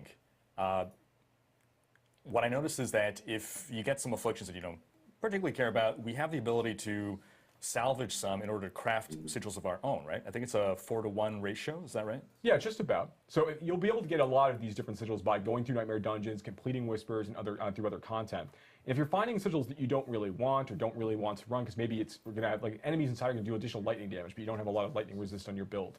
Maybe you want to go ahead and salvage that back at the Occultist, take that down to its sigil dust, and use that to basically make new random sigils for you to go ahead and run with. This is ways for players to kind of push themselves a little further. They'll unlock higher level sigils they can craft through the system over the course of time, and it's another way to kind of reutilize some of the sigils you might not be as interested in running from time to time. Yeah, one thing I liked about the afflictions was it was making me make choices during the gameplay. Two that I can speak to, the Nightmare Gates that we were just showcasing. Let's say I'm in the middle of fighting an elite and I'm almost taking him down. I see that Nightmare portal opening and I'm like, okay, should I take care of that before it starts spawning more monsters, or do I finish this fight first? I'm forced to make a decision, and I got to live with the consequences if I think, maybe I should take him down, and then the fight becomes more challenging, and nope, I should have taken care of that gate first. Another one is, I forget the name, but it's some kind of blood cyst that starts to grow, and then if you just don't touch it, it eventually explodes in a huge area. Yeah. And it's either, okay, destroy it before it does that, or get the heck away as fast as possible. Again, making choices, and it's okay, I thought I had time to get away, then I got crowd controlled, and then boom, one shot. So I like how it changes the dungeon experience depending on which of these afflictions that you get. Yeah, absolutely. And there's death counts in some of these as well. As time goes on, you get into the deeper ones, where you got to be careful. You can't choose to just throw yourselves at these things, and if you're making mistakes, you have to really evaluate carefully how you're progressing. Yeah. Sure, yeah. That's true. So yeah, you got a chance to play through some of those. So yeah, Nightmare Dungeon is very exciting, and they'll go up beyond level 100 as well. Actually, so this is a content type that you can actually fight up to creatures up to level 150. Actually, as part of the experience, based on how far you're able to push yourself as time goes on. So really excited about how far players can go with that. All right, now you're talking about glyphs and the Paragon system, so let's talk more about those Paragon boards. Oh, let's do it. Okay, Paragon boards. So we've talked a bit about Paragon in the past. We've shown picture the board just like this, and we've shown you things like, hey, look, here's normal node, and this is the way that you're going to earn 5 willpower. But that's not all this board is about. You know, there's a lot of other complexity and things to deal with in here. So there are basically 4 types of nodes to kind of like quickly reprise some of this information. The first, of course, is normal nodes. Then we have what you show here is magic nodes. These are different affixes that you can collect over the course of time. Usually they're like a little bit more difficult to find a direct like version of on items. So like something like this, for example, crackling energy damage. So there's that's a sorceress, so like a lightning spec sorceress ability or passive effectively, where she'll occasionally be crackling out damage to nearby targets. You can now boost that by finding this particular magic node, which kind of might eventually unlock other builds for you to kind of go and chase after. But then there are rare nodes, which is on the next slide. And here, okay, so there's some information here. Rare nodes have a pretty powerful effect right off the bat. You know, but then on top of that, there's this bonus effect down below that you can sort of see. Where on this one, it is, yeah, another 60% damage to elites if you reach a certain amount of dexterity for your character. So the point here is that like rare nodes on their own, of which there's about 10 or more per board, rare nodes are already pretty powerful generically. But then on top of that, if you were able to hit these thresholds for the stat requirements for these rare nodes, that is going to make them very, very potent for you indeed. And when you're looking at the board, these are some of the most critical things you'd be thinking about when you're plotting your path through each board, which of course there are a number of boards available for you at launch. And then when you'll be able to rotate them, you'll have to choose how you want to progress through rare nodes, whether you want to engage with the legendary nodes or not. This is a really important thing. Yeah. One other bit about this, just because it's easy for me to forget about, is that when you're going from Paragon board to Paragon board, like in the first board, this might be the case. Fala, Cordeiro. Then when you're looking at the second board that you're progressing through, those Era só requirements are actually going to go up. So it's not in your interest to go like run from board to board, just unlock as many of these as you can directly through that way. You need to spend a little bit of time into the board and pick the ones that you really want, because the next board that you unlock to get more rare nodes, Tá, respondendo aqui. types, those will be a little more expensive to unlock those bonus Cara, effects. eles terem colocado esquiva no Diablo 4 foi maravilhoso. Tá? Não tem pay to win. É Antônio Cordeiro. Diablo Immortal é uma pequena experiência de mundo. A parte da experiência de mecânica de monetização, esquece, não é aquilo. Não vai ser assim. Foi muito triste, eu sei como é que é. Eu joguei Diablo Immortal. Are there some dexterity nodes that I could hit on the way here that would take me over it? And how much do I care about that particular bonus? And then I'm comparing it to the other ones, and I'm thinking about that. So the normal nodes actually become sort of a path that you're trying to take to turn on these bonuses. Absolutely, and that's not all. There's one more node type as well, and then we're going to get back to normal nodes in just a second. So then we have our legendary nodes. So every one of the boards for each of the classes has a legendary node somewhere on it. And these are really, really powerful powers like you'd expect. They are a legendary power, effectively unique to the Paragon board system for that class and for whatever that particular board is trying to convey. Isso é importante. Build type. So these are really, really powerful things to go and collect, but they're actually not the most powerful thing. This is just an additional extra powerful affix you can kind of apply to your character, but you kind of do this in concert with other things that you're looking for. Like I mentioned, the rare nodes. And I also talked before about glyphs, and we're going to talk about that next. So when you basically, as you're going through the board, there are going to be these sockets that you can unlock. And the sockets are going to be sitting adjacent to a number of other regular nodes. Now, the way that glyphs work is that you're going to put them into one of these sockets, and they are going to be affecting nearby nodes and also fueled by other nearby nodes. So if you hit certain thresholds inside some of the glyphs, you're also going to unlock powerful bonuses. They're going to always also affect nearby nodes at the same time. And as I mentioned before, glyphs can be leveled up pretty high. They continue to grow the radius of the affected nodes as you level up through certain tiers. So it means they can affect larger and larger areas. And the boards are not symmetrical in nature as you're progressing through. Because the player can rotate their board and choose which gate they actually want to enter from, you have to like kind of choose from board to board where are the sockets on this board. Are they near the stats I really want for this glyph? Because this glyph is going to be fueled by dexterity nodes within range of the glyph effect. Só cosméticos, é isso. Critical strike damage, whatever it's going to do for me as a result. That's a really, really important choice to make. And because all of the boards have different configurations, different socket locations, and different things near those sockets, you have a lot of interesting decisions to make about like where you actually want to invest your time. How does it matter? Like how does it feel to do this relative to the rare nodes you might need on that board from a different board instead? Like fun decisions for players to make as they're going through. We want ultimately to feel like the Paragon board system allows for like two incinerate, focus, burn type sorceresses to feel like they've got very different paths to the Paragon board, different decisions to make, even if all of their skill choices are identical. Yeah, it's something that we've talked about a lot with Diablo 4. It's the idea that even if you have, let's say Incinerate is a powerful sorcerer build for, and you want to play Incinerate, you're not going to necessarily be the same, have exactly the same loadout as another Incinerate sorcerer. That's right. One thing I found really cool about the Paragon system that I didn't realize at first is that every Paragon board is almost like a Você vai ganhando ponto para evoluir os glifos. specialization class, where it's all built around a certain theme, fantasy, playstyle. Aliás, os glifos eu não sei, os nós eu entendi. Os glifos eu entendi também. Off-central legendary node, and then the rares kind of support that same theme, and it extends to the blues. So like on a Necromancer, like, oh, this board is like the pure summoner fantasy, and this one is the blood mage. And looking at it that way really like made it very cool for me to be able to explore. Okay, I can merge these two together. I'm going to go like bone and blood, and just further, explore and dive into that specialization. Yeah. There's 220 Paragon points that players will be able to have by the time they finish leveling up their characters. 252, né? We want those choices to feel like they. É 200 e quanto? Não entendi. Players can respect the number of those choices if they want for gold cost. We want to be able to play with this system and be able to like kind of experiment with different ideas as they go. But importantly, we want them to feel like that the choices they made for the 220 matter a great deal to their overall performance. Yeah, super fun. I think. But.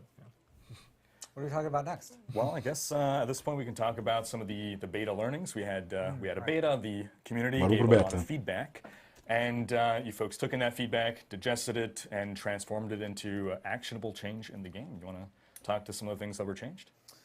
Yeah, I keep saying we're going to talk about that. Now is the time. So let's start out with looking at some of the class changes that we did. So there's a lot of text on this screen.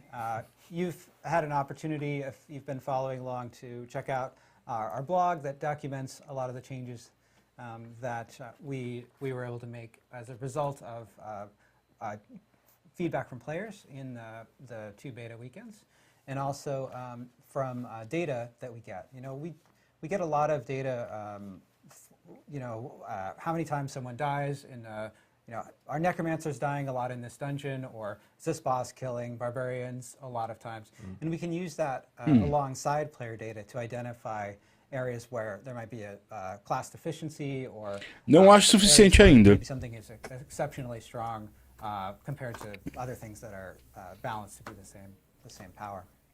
And so, in general, one of the things that we looked at from não acho que é o suficiente, mas já é um bom caminho.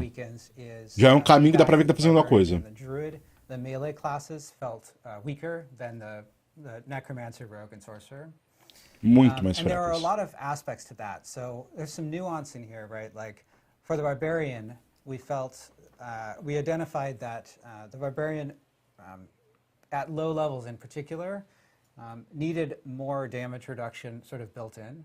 Sim. And so we added this passive damage reduction. So you're just going to take 10% less damage, just flat, no matter what choices you're making as a Barbarian, and that's to account for some of the ways the Barbarian has to get up close and personal with their sort of weapon-heavy spec. We also identified elements of the Druid that you could really benefit from some buffs. In fact, I think, Riker, you got to play the Druid a little bit. I did, yeah. So honestly, when I first saw the patch notes, I was like, oh, I was hoping the Druid would have gotten a bit more love with regards to spirit generation. But then I played an endgame build of, it was a perma werewolf storm druid. So I'm a werewolf who's casting storm skills, and the playstyle was so tight, it flowed so well. It just all gelled together once you got the full kit, the full build together. And I went into this week with a certain class favoritism, where I had Rogue, I had Necromancer, Sorceress, Barbarian, and then Druid in dead last. I'm completely confused now. I think Druid might be my favorite now. Yeah, it's, another thing that we did, if we take a look at the classes again, another thing that we did in terms of the melee classes is we took a look at bosses and monsters, in particular their attacks that deal damage in an area where it feels like there wasn't a way for the melee class to deal damage effectively while also avoiding incoming damage, right? Because a lot of times you'll have the opportunity for a ranged class. Ranged class is sometimes choosing between getting a better position and doing more damage, or damage per second. And a melee class is sometimes choosing between taking damage, because even with the case of a projectile, the projectile is originating in many cases from the monster and then traveling. So you have less time to react in some cases. And so we took a look at boss abilities and bosses that our data showed were much more deadly to melee classes, and we adjusted some of those abilities. Now, this also affects the Necromancer class, because you might notice that we had a note here that states that summoned minions will die more often. Now, we want the corpses to have sort of an economy. We want to have the sense that corpses are useful, you're using them to bring in more skeletons, and the Necromancer pets, as a theme of this sort of bone class, they are a little bit more disposable, right? Like if a skeleton dies, you just pop out another one from a nearby corpse. So we want them to be, dying and getting resummoned. We want to make sure that there are plenty of corpses, so you're not going into a boss and running out of, like, oh, I don't have any pets and I'm a pet builder. We certainly want to make sure that you have pets available, but we want them to be kind of coming back from time to time. So we increase the damage that they take a bit, but we also, I was talking about areas where bosses are doing too much damage to melee. We also took a look at cases where there were abilities that felt unfair for pets, where there was just like a huge damage in a huge area, and maybe it's no problem for a player to get out of it, but trying to micromanage your pets to get out of this. Micromanage an army of skeletons around, yes. That's not a fun gameplay that we're trying to capture specifically with the Necromancer class. So we modified the damage that those kinds of powers do to pets, both Necromancer and Druid pets, in fact. Yeah, we do want to make sure that managing your minions to some degree is part of the mastery of playing a Necromancer, and that, like, when skeletons go down, you need to accommodate that and make sure that you have corpses that you've been generating or keeping on hold for some of these situations. We feel that is definitely part of the fantasy of the Necromancer class is needing to resummon, to your point, these kind of disposable soldiers that are supposed to be helping you. So we want to make sure that Sim, mas tem que morrer pelo menos, né? Where like an army necro can't go fight bosses. That's obviously not what we're trying to build with any of these things. Resumo do que eu senti jogando de Necro e de Bárbaro. O Necro summona 5 esqueletos, que são 5 bárbaros, e fica lá de boa. E eles não morrem. Eles são mais fortes que o próprio Bárbaro. But I never found myself in a position where, I'm out of minions, I'm out of corpses, so the corpse generation rate it felt good. I'll admit that passive minions is not my favorite playstyle. I would love the ability to direct them, but for what you intended to accomplish, I felt you did. Yeah, so, one of the other areas of feedback, we have a note here that says, that might be a little bit confusing. It says, we reviewed the class skills to confirm that there were good options to get out of control impairing effects. In many cases, what we mean is unstoppable, which is the effect in Diablo 4 that clears all control impairing effects, crowd control effects, and makes you immune to them for the duration of that effect.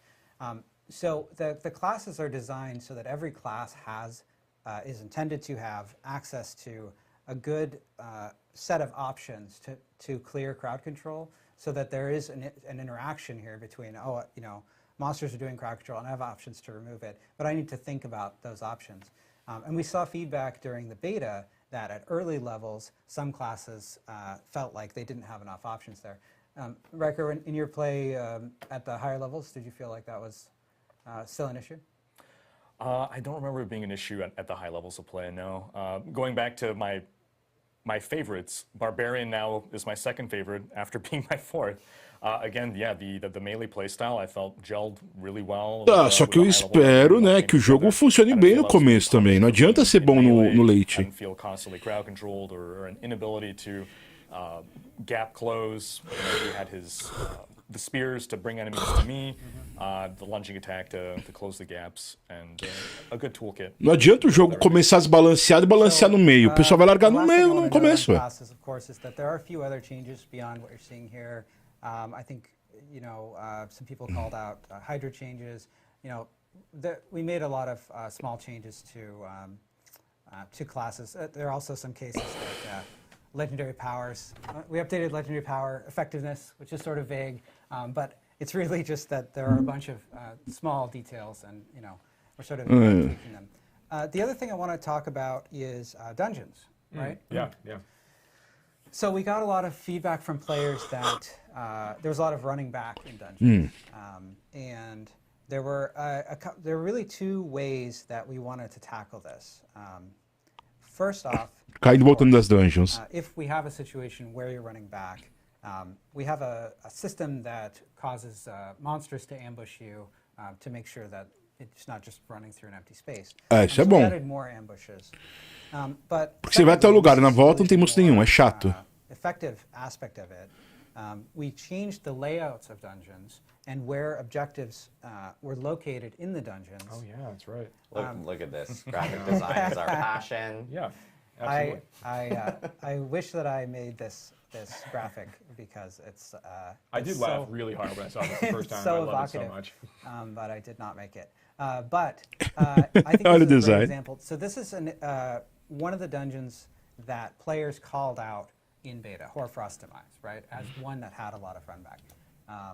And one of the reasons that you can see here that it has so much run back is that the objectives are laid out in a way that you have to run down a long, narrow hallway to get to one, and then you have to run back.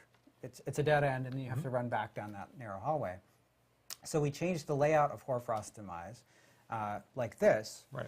So you can see that the objectives, which are those diamond icons there on your screen, are along the main path of the dungeon.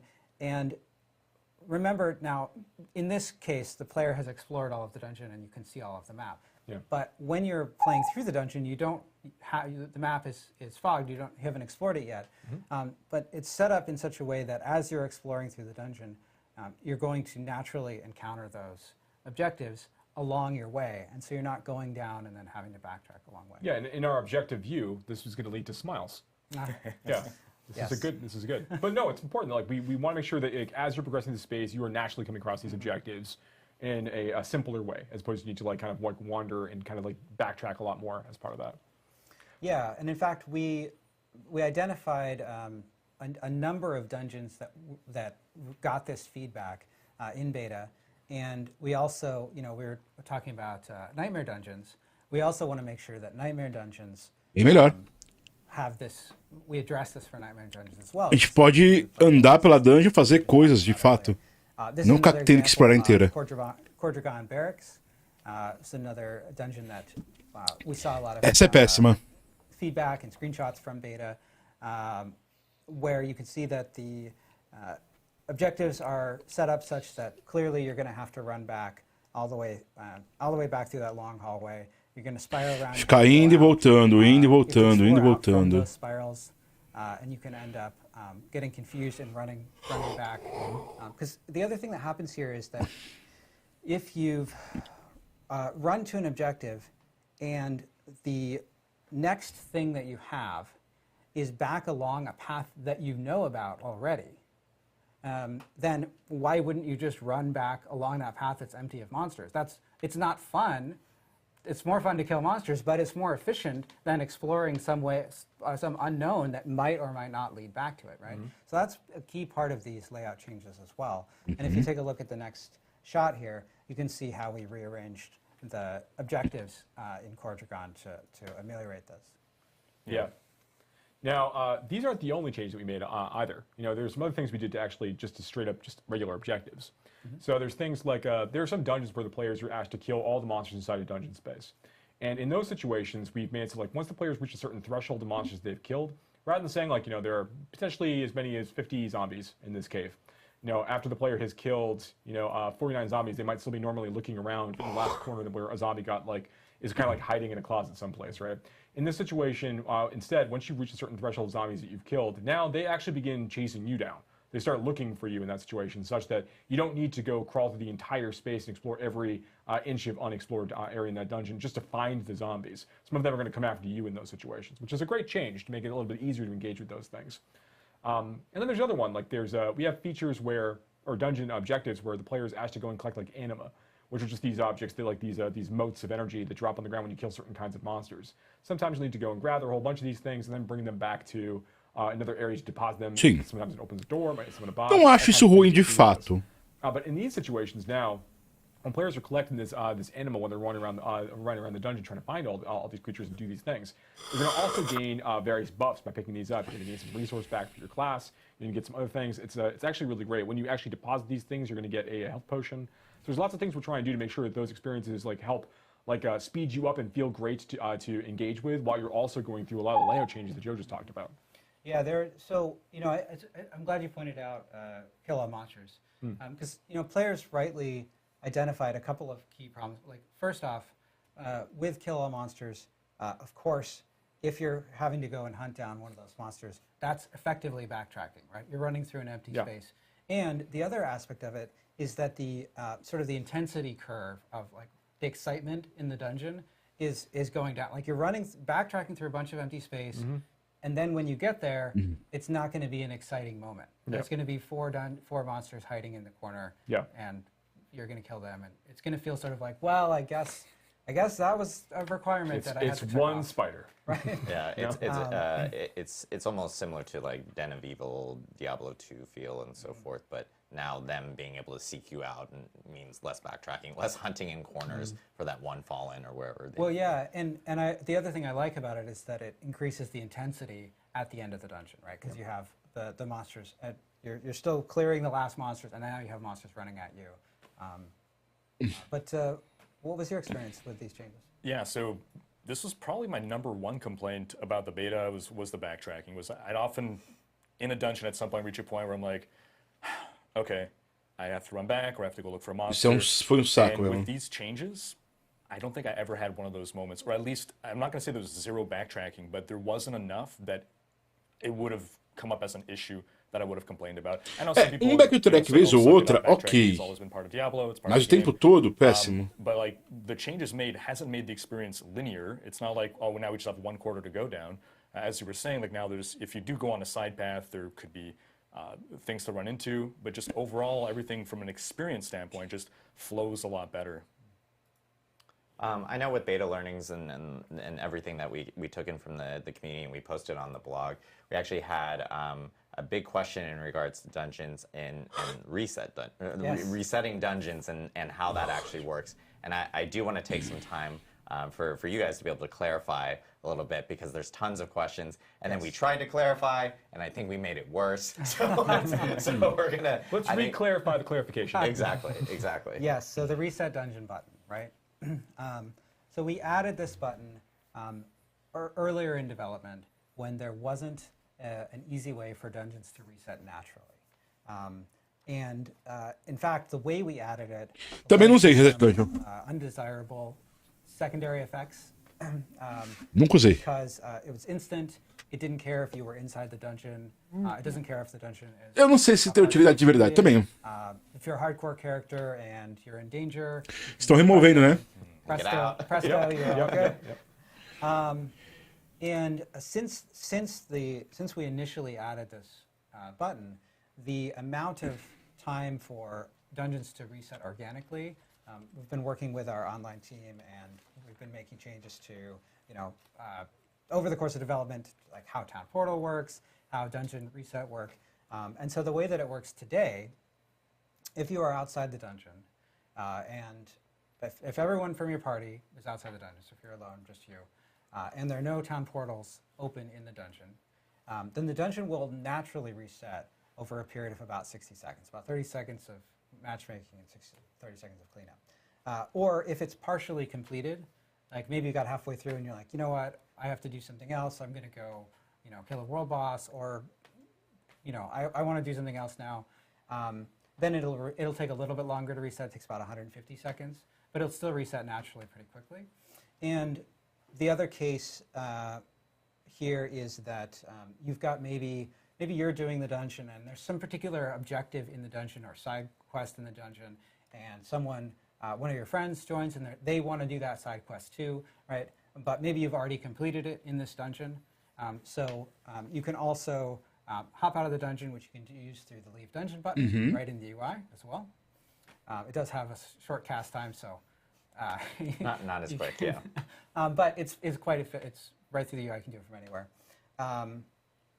and invite the other person to the party, to your friend to the party, make them leader, hop in, you'll get a fresh dungeon as well. Yeah, so hopefully that clarifies. You can still reset. Resetting dungeons is still a thing in D4. It's just we removed the button essentially, so you just have to wait a little bit longer for the dungeons themselves to reset. And I did want to go over two two specific changes that we also obtained through beta that we didn't actually record on the blog. One you actually tweeted about, which was about ultra-wide screens and being able to control cast distance isso é bom. with specific abilities and whatnot. So people who are using ultra-wide or mega ultra-wide screens wouldn't be able to essentially cast to the furthest corner of their screen and be able to use abilities in that type of way.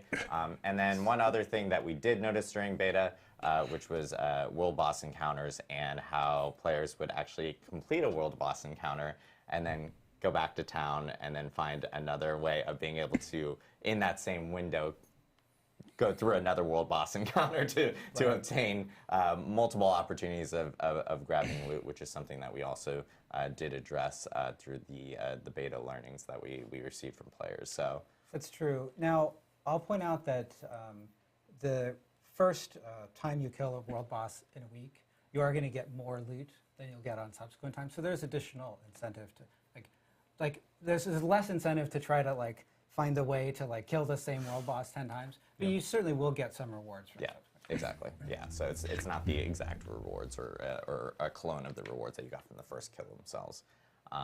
Great. I know we ended up learning a ton from the community in regards to the beta.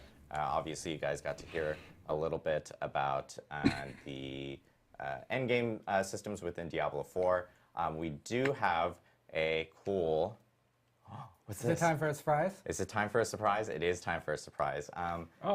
Wait, what? If you've been hiding on the internet and have not seen Rod Ferguson make very, very nonchalant tweets about this, this is the and more. This is the and more of the actual broadcast, I would say.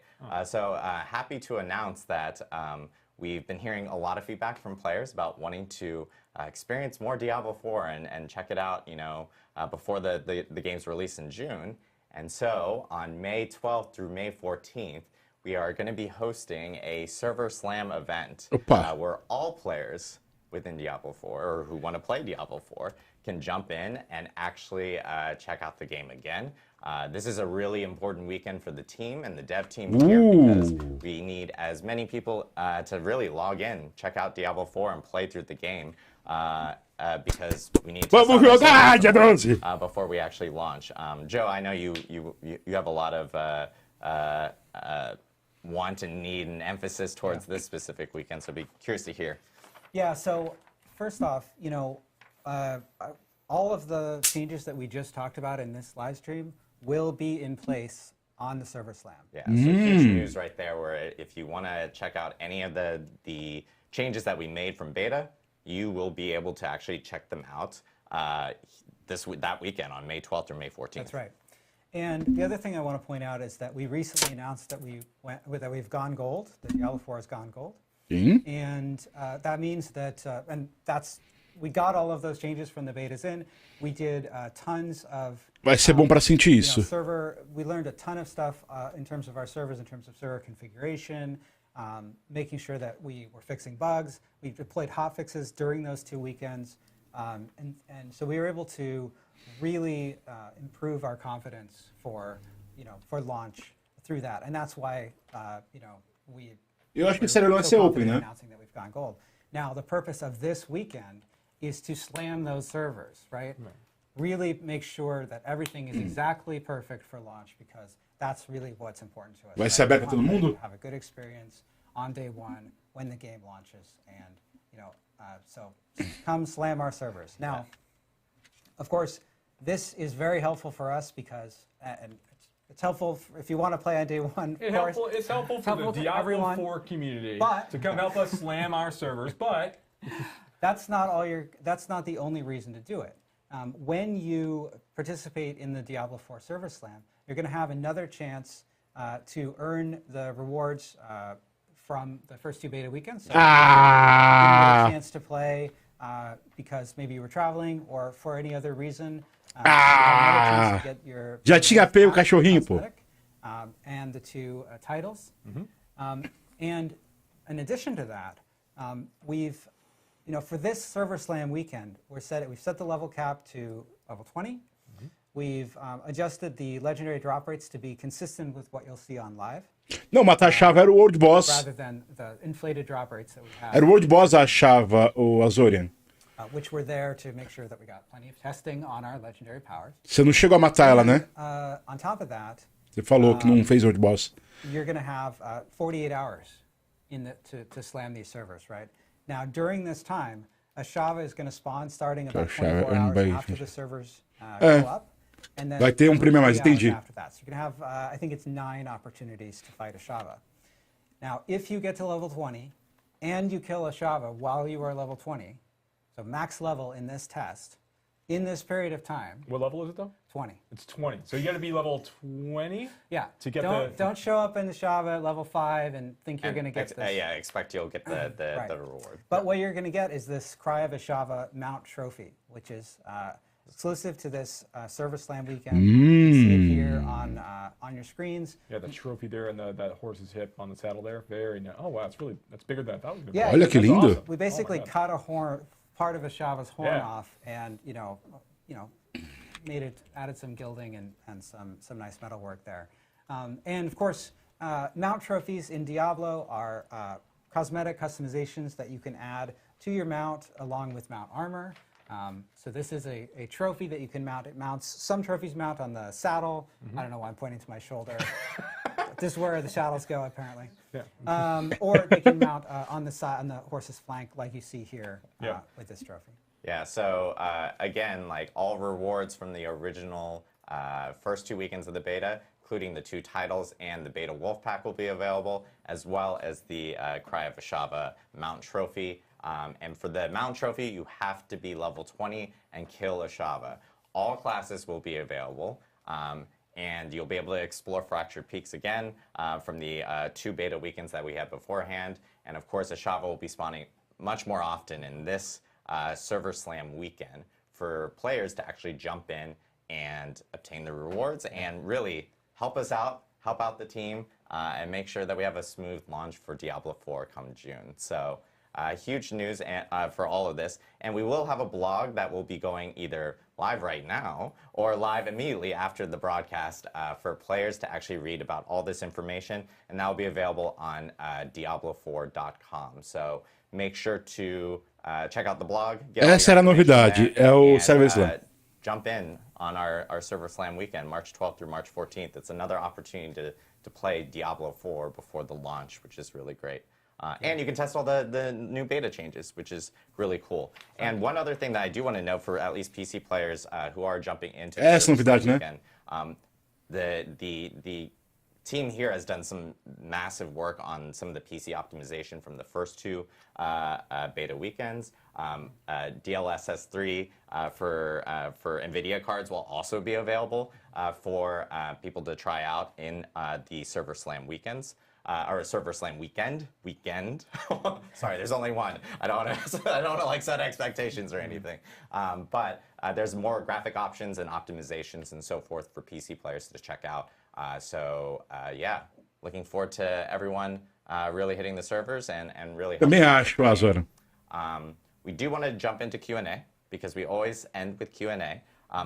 Riker actually has a bunch of questions that he was asking his own community that we will most definitely go through as well. And then we're also going to be grabbing some questions here from chat and so forth. One question that we have been seeing that has come up within the community beforehand, and we'll start off with this one, which is how long will it take us to get through the battle? Vocês já responderam. A lot of people in the community have been talking about it over the last week and a half. And I know that we wanted to talk about it a little bit more here. Yeah, I think that there's so I've talked a little bit about this in the past, but I think one thing I really want to emphasize is that when we think about the battle pass for the for Diablo 4 after the game ships, we're looking at our seasonal players. we want to make sure that the players who are going through the Battle Pass, they're going to have a lot of content to consume, like outside the Battle Pass. They're in all likelihood to finish everything in the Battle Pass before they finish all of the content within a season to season. So there's a ton of things to look forward to. We want to make sure that the Battle Pass as a result is balanced in such a way that players of all types and all play styles are able to get a chance to actually complete this this Battle Pass over the course of time. Our goal is, like, if you want to start to engage with this, want to make sure that you are compelled to go through all of it as you're playing and just having a good time getting all of these rewards. Yeah. All right, cool. Riker, I know you have questions. I want to make sure that you get some questions in and so forth. And I guess we'll just go back and forth for this. It'll make it easier for these two guys. For you guys, we'll just be doing this. Yeah, exactly. Just keep doing that. Yeah, sounds great. Well, so first off, something that you were, I think, touching upon earlier, and correct me if I misunderstood, but I think on the topic of Nightmare Dungeons, it sounds like every season there's going to be a rotation of 30 dungeons that can be turned into the Nightmare Dungeons. Is that right? So we want to make sure that we get a subset of the dungeons we have in the overall game. There's over 115 or so like side dungeons available in the baseline Diablo 4 experience.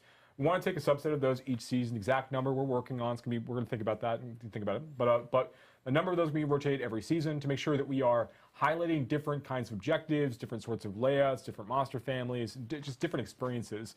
And we also don't want players to feel that they're going to have this where they have to be thinking about all 115 different dungeons every season, every time, with regard to this system in particular. So that is the idea, is we do want to rotate through these from season to season while we're looking to introduce other ideas.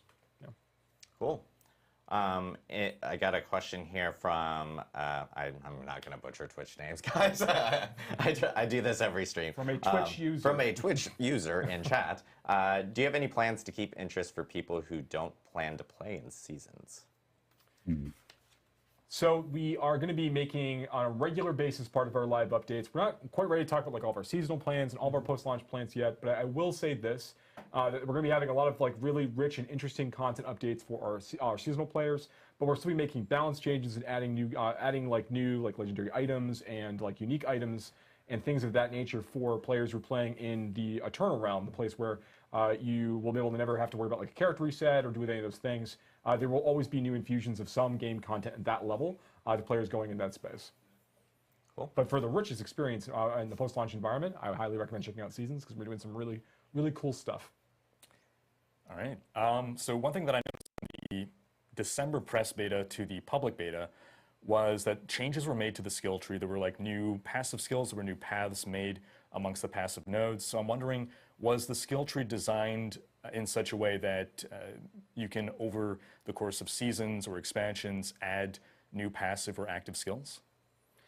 Yes. So the skill tree really that we have for Diablo 4 at launch really is just the beginning for these classes. We are going to be looking for new opportunities to create more playstyles within each of the classes. We'll be adding new passives, potentially new skills in the future.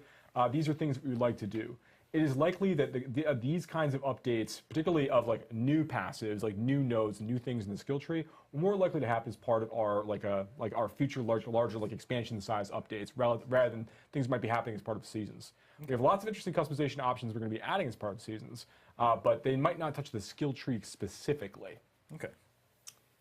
We've been seeing this question a lot. I've been seeing it in chat as well, and there's I think some confusion in regards to altars of Lilith, how those will work in between seasons, or will those reset? How does that specifically work? Sure. So Altars of Lilith are one of the features that players can go and collect basically in the overworld that we're going to contribute to their renown total within each of the zones. Well, and give permanent character power as well. Well, I'm going to get there. Okay. So there's two purposes really that the Altars of Lilith have. They have this larger collectible feature where you want to kind of go get all of them for the stat points that you just called out, and then they also provide the renown. So renown is reset on a seasonal basis. So when you start a new character, your renown score goes back down to 0. You'll have to go and finish side dungeons, go do side quests, go find Altars of Lilith, go do these things in order to kind of get that renown back up to unlock all of those benefits. Now, you don't need to go do all of that content in a zone to max out your renown bar. There's actually way more activities that grant renown than you actually need to complete in order to finish going through and filling up all of the renown and getting all 5 tiers of the rewards. When it comes to the stat gain, so basically, to your point that you were just speaking about, Altars of Lilith also have another purpose, in that when you find one, they give you a stat boost that's supposed to apply to your character and all characters in that realm. The way that's going to work is that once you've collected that stat boost from a specific Altar of Lilith, that stat effect is going to propagate out to other characters of that game type. So basically, hardcore is going to have its own progression for this, where it's like if you were playing a hardcore character at launch and you go and you do all these things, those stat boosts you collect will propagate to your hardcore characters you would make in the seasonal realm. And the same is true for players who are playing in the normal realm and playing the normal game mode. All the stat boosts they're unlocking via the Altars of Lilith will also unlock for their seasonal characters in the future, such that players don't need to go and collect every Altar of Lilith every new season. But you do want to get some of them. They do still grant experience, and they do give you some bonus towards your boost towards your renown. But there's not the sense that you need to go and like do every single one of them every single time. We want that to be a really fun experience for players to engage with it, particularly while they're exploring Sanctuary for their first couple times at most, and have that bit of fun. Otherwise, players can choose to engage with them or ignore them as they go into their seasonal playthroughs in the future. Ok, vai ser exausto XP. Tranquilo. Isso é bom. Unlock a permanent stat boost in season 1, that will persist into season 2. That's correct. Perfeito, isso é bom. With regards to item farming, we touched upon how Helltide, you can target farm specific slots. Is there any other kind of item types where either you can only get this item in this zone, this location, or is there some greater propensity for some items to drop off certain monsters, anything like that? So we have a number of different creatures in the game that have a chance to drop particular things. World bosses, for example, have a really, really good chance to drop Scattered Prism, which is the crafting material you need in order to add sockets to items in the game. And then there are certain content types that have the chance to grant certain materials, like Fiend Rose, for example, really only shows up in Helltide areas. And the only way to raise the level of your glyph is by going through and doing Nightmare Dungeons. When it comes to item farming, we also, and I've talked a little bit about this in the past, but I think it's good to remind people and also just to continue talking about it, right? Because it's a new mechanic. And that is that when you're fighting creatures of a certain monster family, like zombies or skeletons for their respective families, those monsters have a higher chance to drop certain kinds of items. It's actually a bonus chance to drop certain item types kind of happening in the background. So it's not like if an item, like for example, skeletons have a chance, they have a chance to drop crossbows, irrespective of your class. So you're playing a barbarian, which can't use crossbows as one of its weapon types, and you could be killing all these skeletons, and you might just get a crossbow drop as a result of that. That's tradable with rogues. There's other things you can do with that, but that's not taking a roll from the skeleton. It could drop everything else in addition to that crossbow. It's like an extra bonus thing that skeletons can drop. Every monster family has a few different things they drop this way.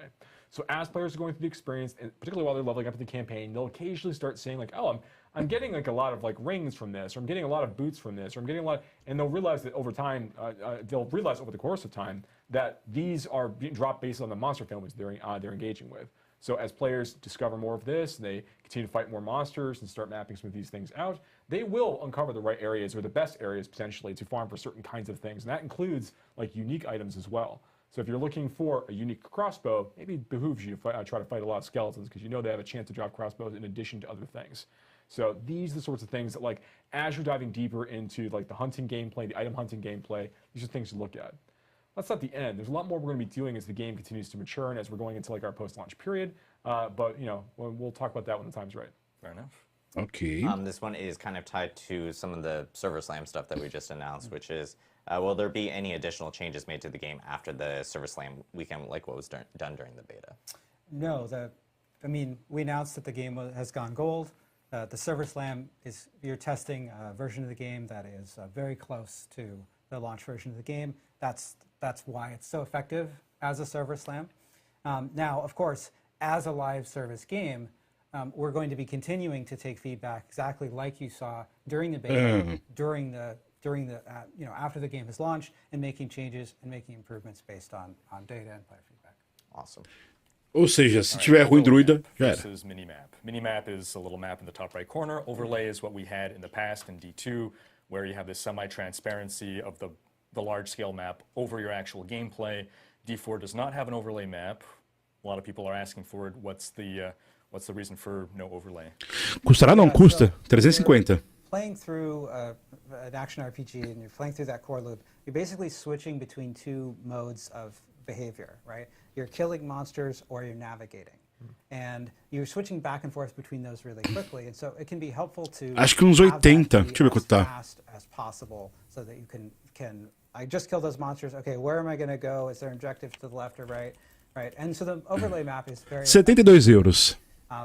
In fact, it's so effective that it's up all. That there's no reason to ever close it. Eu não tenho dinheiro So para there are a lot comprar. of solutions that we've seen, different games do in Tanto que eu não sei se eu vou jogar. to mitigate sort of its effects on combat in terms of fading areas around the player or other things like that.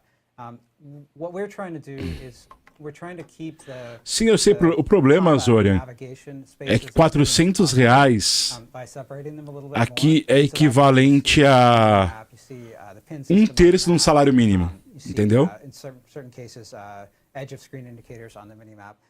We want to add more of those kinds of Exatamente. things, but ultimately, you know, our goal is to make sure that players when they're going back and Exatamente, forth Zóio. between combat mode and navigation Por isso que eu não tenho mode, dinheiro para they comprar. have the tools that they need to do it efficiently and they don't feel like it's a huge hassle.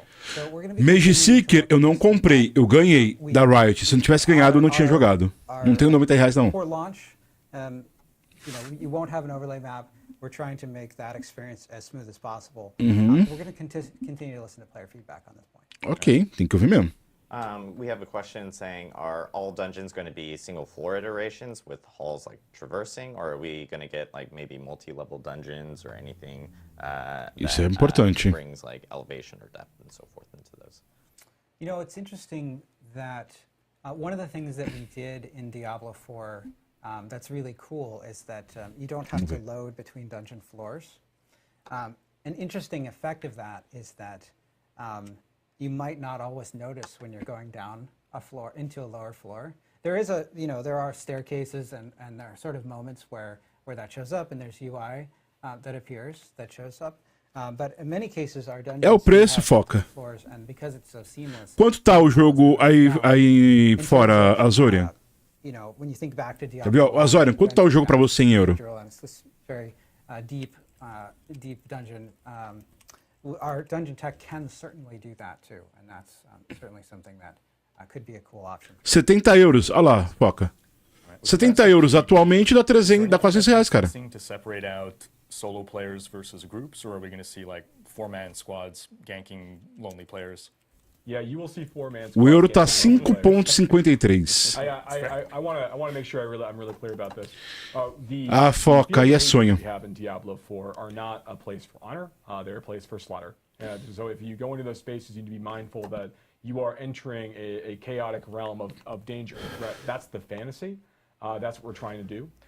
Now, players who go into these spaces might also be fortunate and find that there's a number of other players that are trying to peacefully farm up, you know, in various resources while they're fighting there, and not actually be interested in engaging in PvP immediately. You know, that also is a situation you might occasionally find yourself in. Maybe you decide that you want to take advantage of them, and you show up and decide that you want to go and gank those players and take their things. You know, greed gets the best of us all at some point in time. But I want to make it really clear that there are things in place in terms of how we Ele não é do Brasil. Você é de onde, Azorian? Portugal, Ilha da Madeira, Açores. Portugal mesmo? Que lugar de Portugal?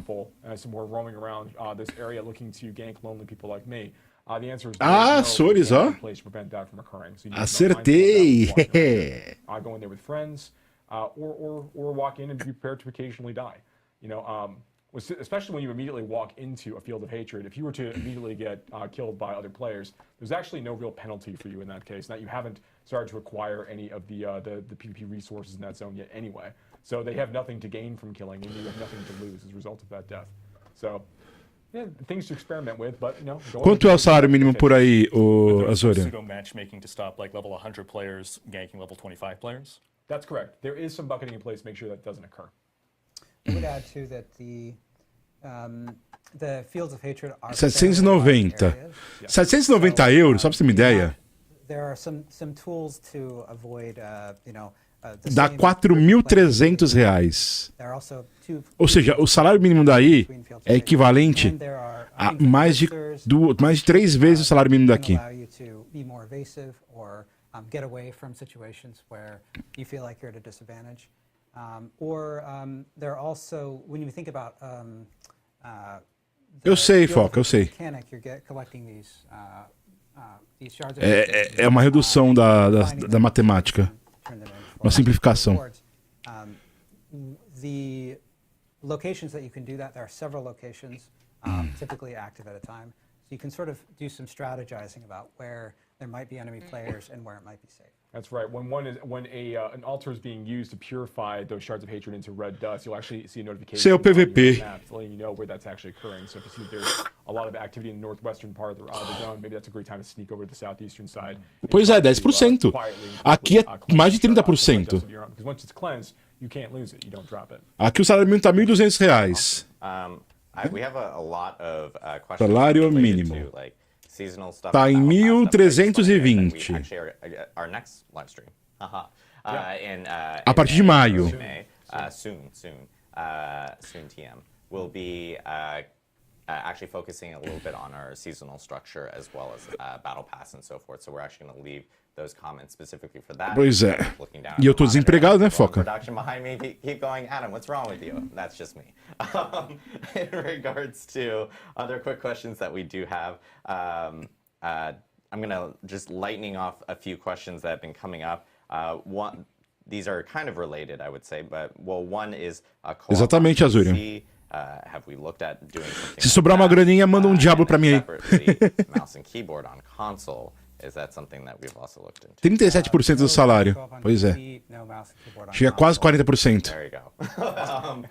Mainly because Imagine pra quem não tá recebendo salário mínimo como eu, Foca. on Battle.net and having two accounts at the same time on one PC is a little difficult. And then on console, right now it's just controller play.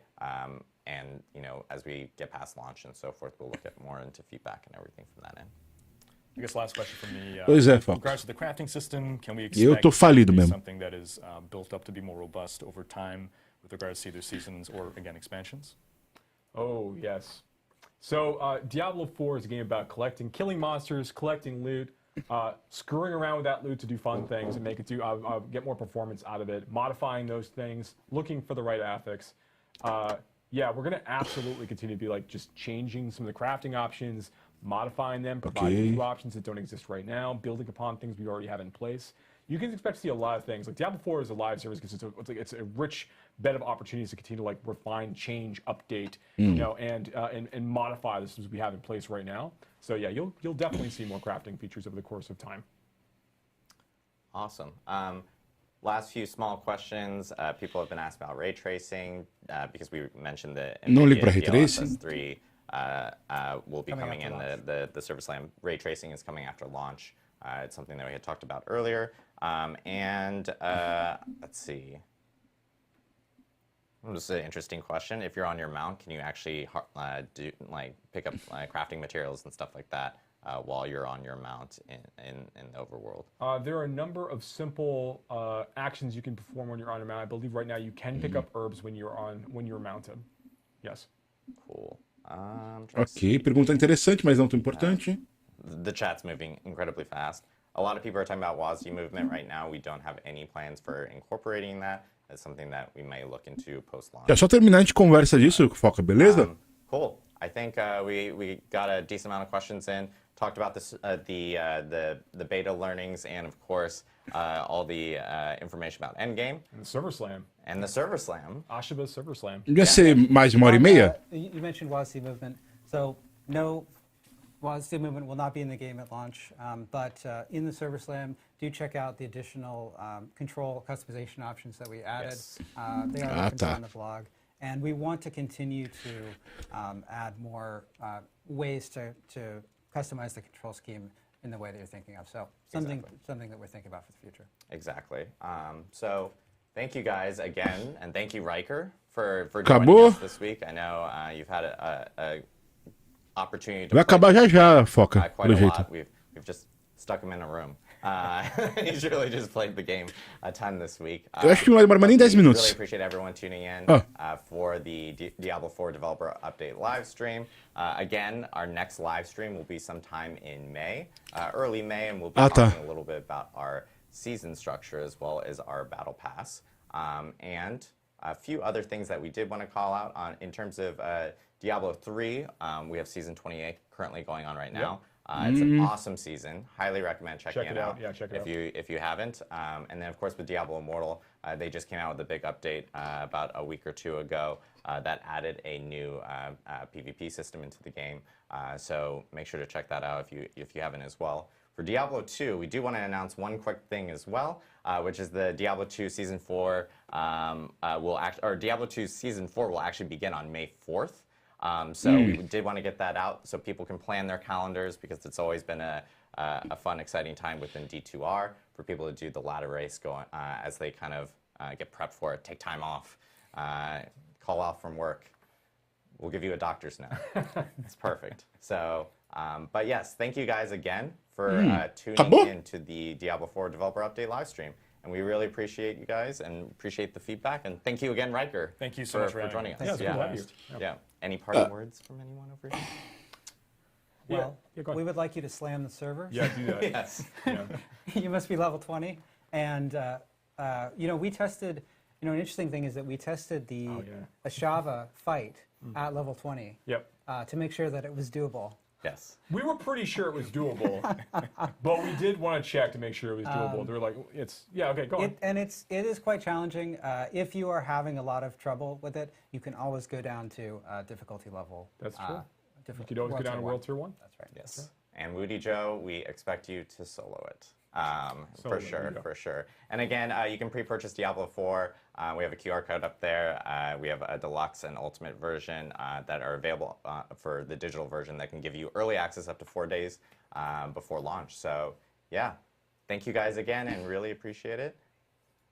And one other thing. We are going to be raiding into 2 Diablo partners, both from YouTube and on Twitch. So make sure to stay on the channel if you want to check them out. And yeah, thank you guys again. Really appreciate it. Beleza. And thank you from everyone on the Diablo team.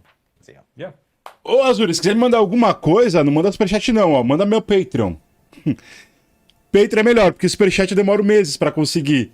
De verdade, ó. Eu mando o link. Não faz isso não. Não manda superchat não. Olha aqui, ó. Olha aí. Vale mais a pena se mandar Patreon do que superchat pelo YouTube. Porque o superchat, o Azurian, o Pix é melhor ainda. É que ele é de fora, né? Pix tá aqui, ó, o foco, olha embaixo. Tá aqui, ó, Live Pix. Só mandar. Pix é só pra BR, exatamente.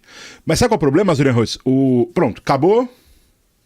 Aí eles vão gankar alguém lá. E a gente vai pra janela de conversa. Pera aí, fechar aqui.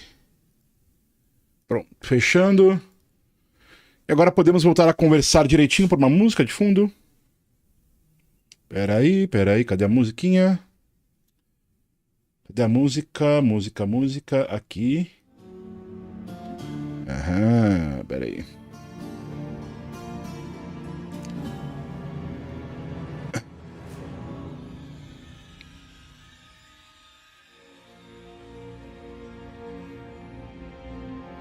Okay.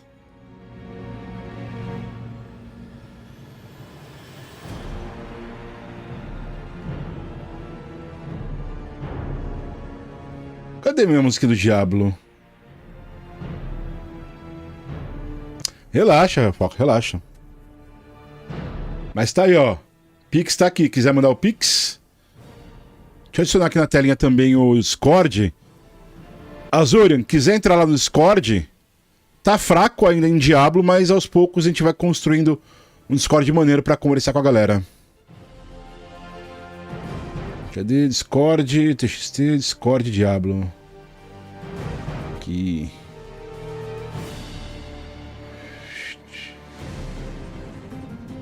Pera aí. Dá um scaling. Diminui um pouquinho mais, pronto. Tá bom, assim, pronto. Vou viajar amanhã, 500 conto que eu não esperava gastar. Uf.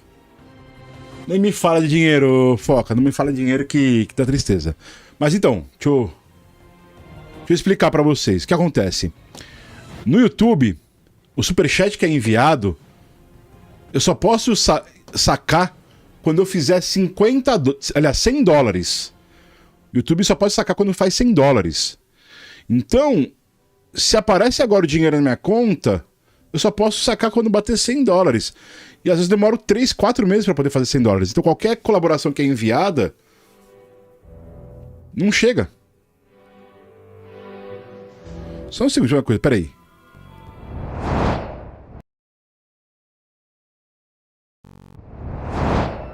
Voltei. Transform, reset. Não sei onde tá.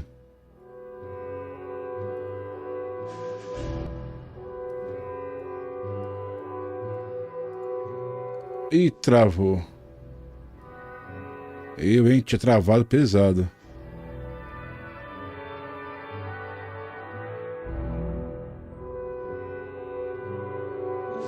Ih, ele tá bugando meu...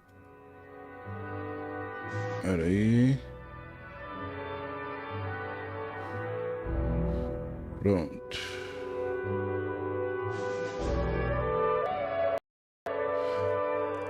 Então, o Azorian, você pode mandar uma vez e já cancelar, entendeu? Acho que é a forma mais fácil, mais eficiente no caso. Você pode mandar e já cancelar. Não renovar, entendeu? É a melhor forma. Que aí você me ajuda pra caramba e não se prejudica.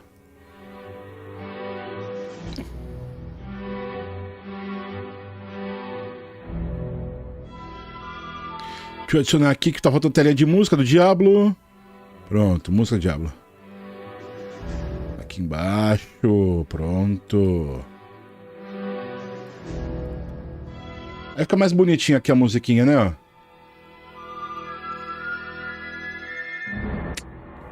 Dá pra ver qual que é a música que tá tocando.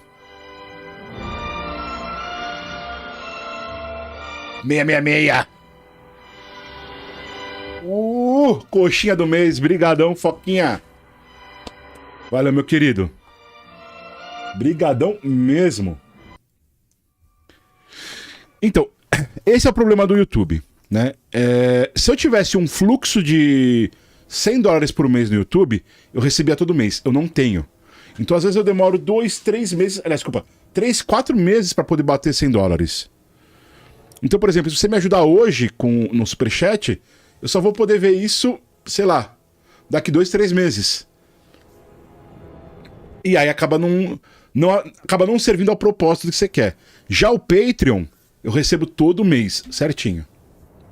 Ou o Pix, é porque você é de fora. Se fosse brasileiro, tem esse formato aqui que é o Pix, que você mandava, ó, era pum, chega na mesma hora. Igual o Foca fez. Saca? O Foca acabou de mandar pra mim R$6,66. Deu €1 e pouquinho. Mas eu já posso sacar. Enfim, vamos ao resumo do que teve nessa live. Primeiramente, já falo que eu fiquei um pouco desapontado, tá? Fiquei desapontado porque eu achei que ia ser nem que um pouco. Deixa eu aumentar, peraí, um pouquinho aqui. Pronto, aqui em cima. Tá? Aí, pronto. O que tem aqui de importante? Vamos lá. Ó, resumo do que veio nessa live aí com os developers. Primeiro, eles falaram sobre questão de níveis de mundo, Dungeon Capstone, tá? Basicamente, deixa eu até fazer isso. Vou transformar em vídeo isso, tá, gente? Só um momentinho, tá? Pera aí. Tá. Ó, só pra vocês entenderem. Eu vou gravar agora, tá? Um vídeo. Opa, já tá? Azorian Roots, muito obrigado. Ah, o Azorian Roots é você, é o Pedro Silva. Cara, muito obrigado, Azorian. Muito obrigado de coração, Pedro. Já tá lá. Tem o meu Discord. Se você quiser entrar lá, você já vai receber cargo por ter apoiado, tá bom? Muito obrigado. Você chegando lá, me dá um toque. Agradeço de coração. Isso, mano, ajuda muito. De verdade. De verdade. De verdade. Isso é muito bravo. Agora, só pra você entender, tá? Azurian e quem mais estiver na live. Eu vou começar a gravar um vídeo, tá? Mas eu gravo aqui em live. Então, vocês vão me ver falando as coisas, de um jeito como se eu tivesse, sei lá, só... Vai ser meio maluco, tá? Deixa eu adicionar aqui o negócio. Pera aí. Que aqui a gente faz ao vivo. Notepad. Tá aqui. Aqui. Pronto, por aqui mais ou menos. Deixa eu ver se eu vindo pra cá, resolve.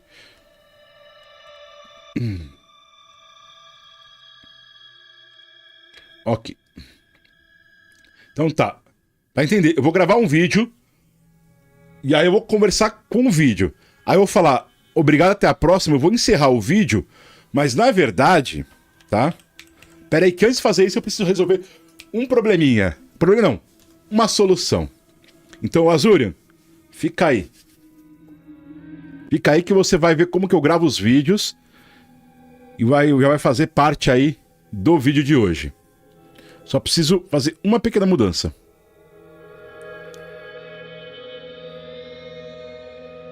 Uma última pergunta, Azurian Roots. Você prefere que eu me refira a você como Azurian Roots ou Pedro? É a sua escolha. Me diga aí.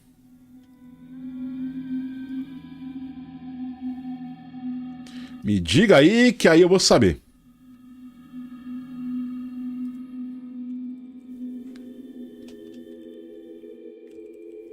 Eu acredito que seja Azurian, né? Raízes açorianas. Que eu acho muito maneiro. Um nick fodão.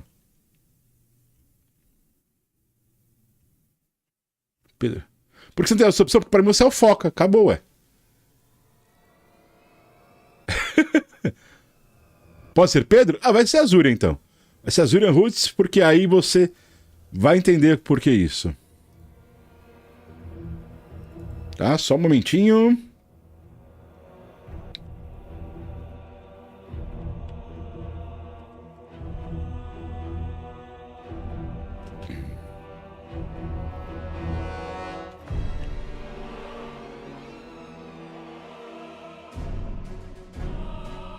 Animal farítimo, eu sei que você gosta, ué. Eu sei que você se sente feliz quando eu te chamo de animal farítimo. Mostra carinho.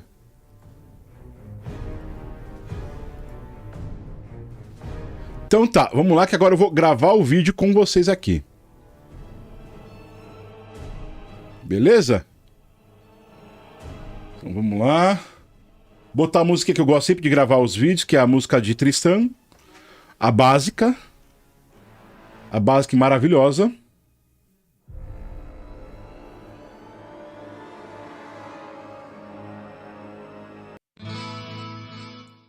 Espera aí, vamos lá.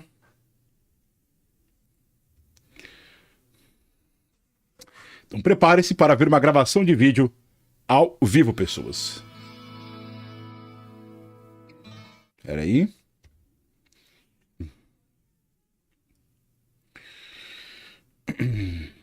Valendo.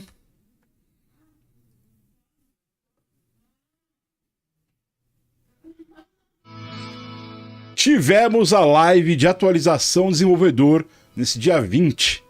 E tivemos várias notícias interessantes, importantes. E eu assisti a live inteira e tô trazendo para vocês um resumão. Então, ó, me acompanha.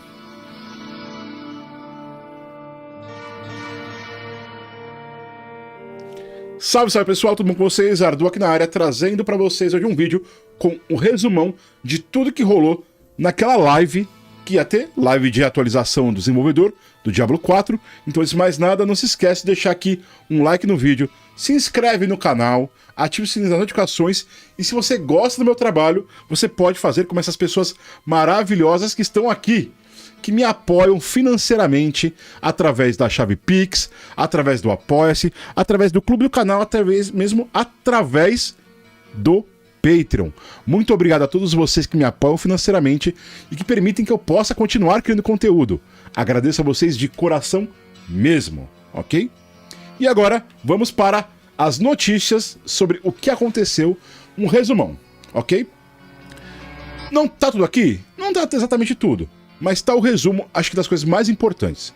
Para começar, eles falaram bastante sobre os níveis de mundo e as Dungeons Capstone. O que é isso? Basicamente, a gente já sabe que tem os níveis de mundo, que a gente já pode alternar entre 1 ao 3, se eu não me engano, e a partir do lançamento do jogo, terá também o nível 4.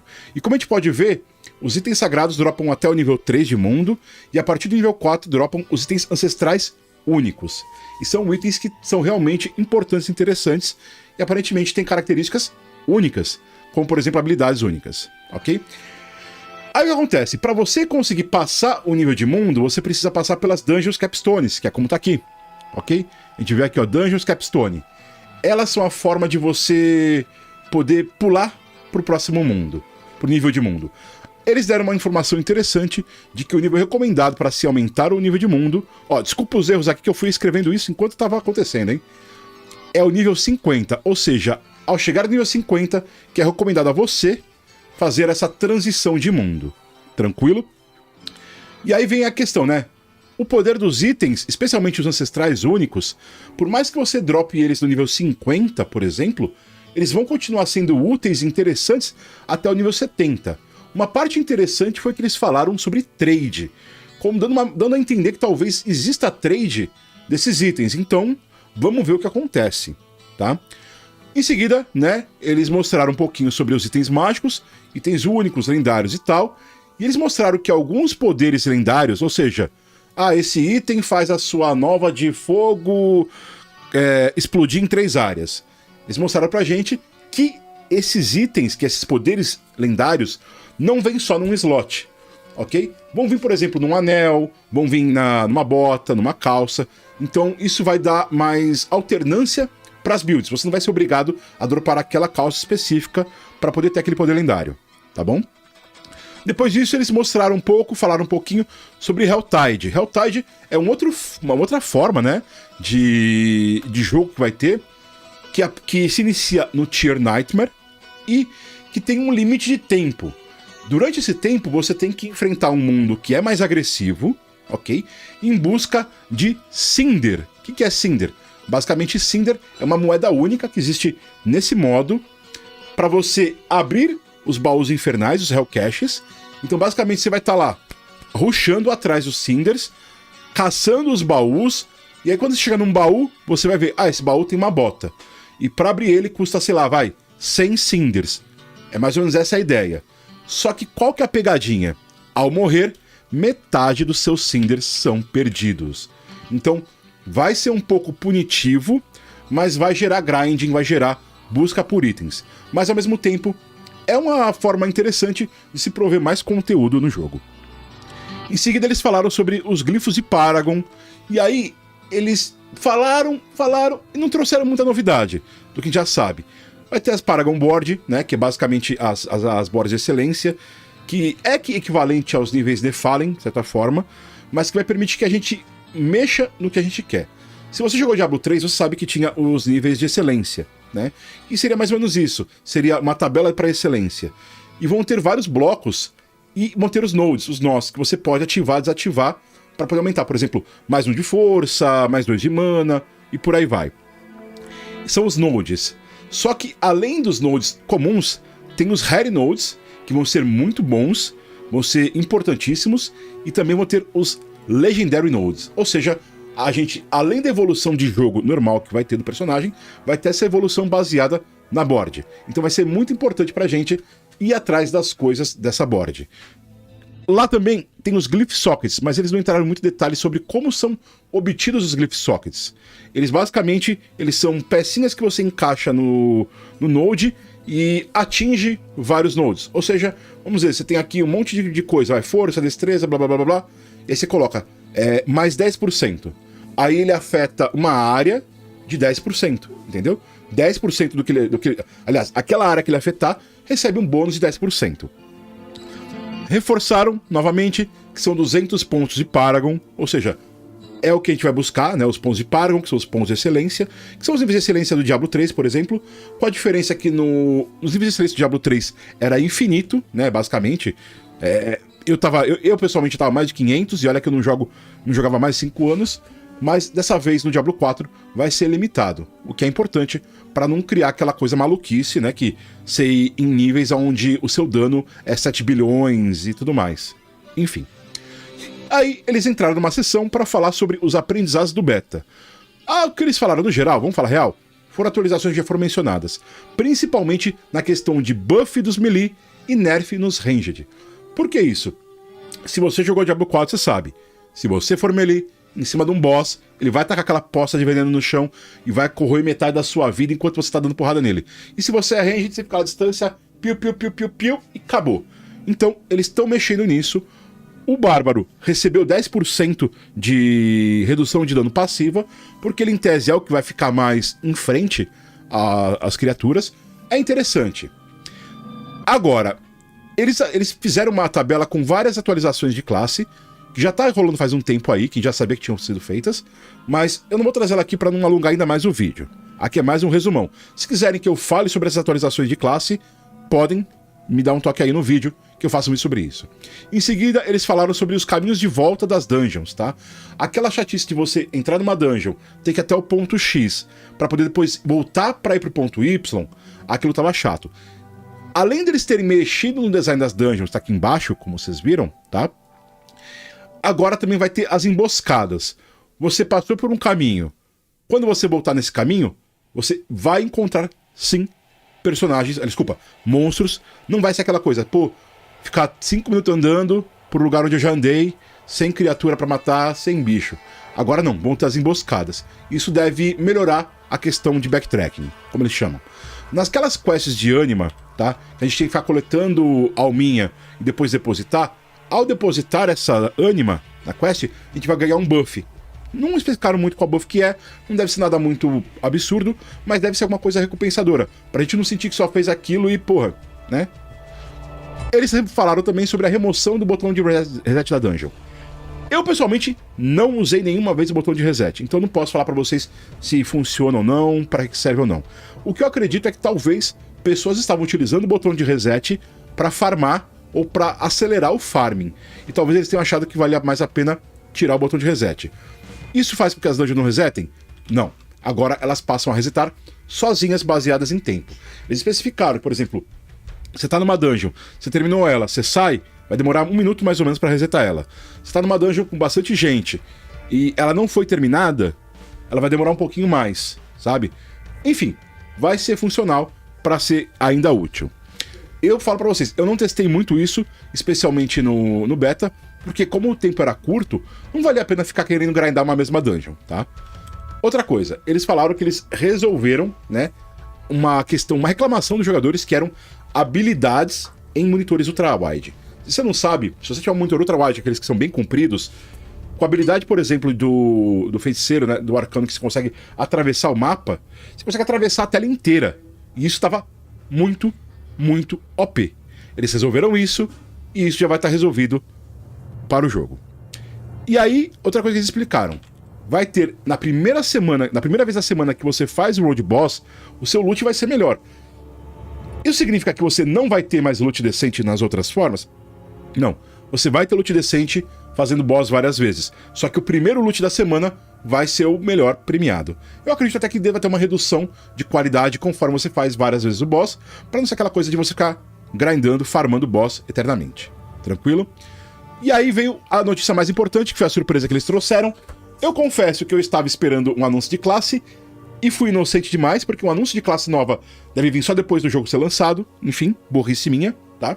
Mas eles anunciaram que do dia 12 ao dia 14 de maio vai ter o server LAN.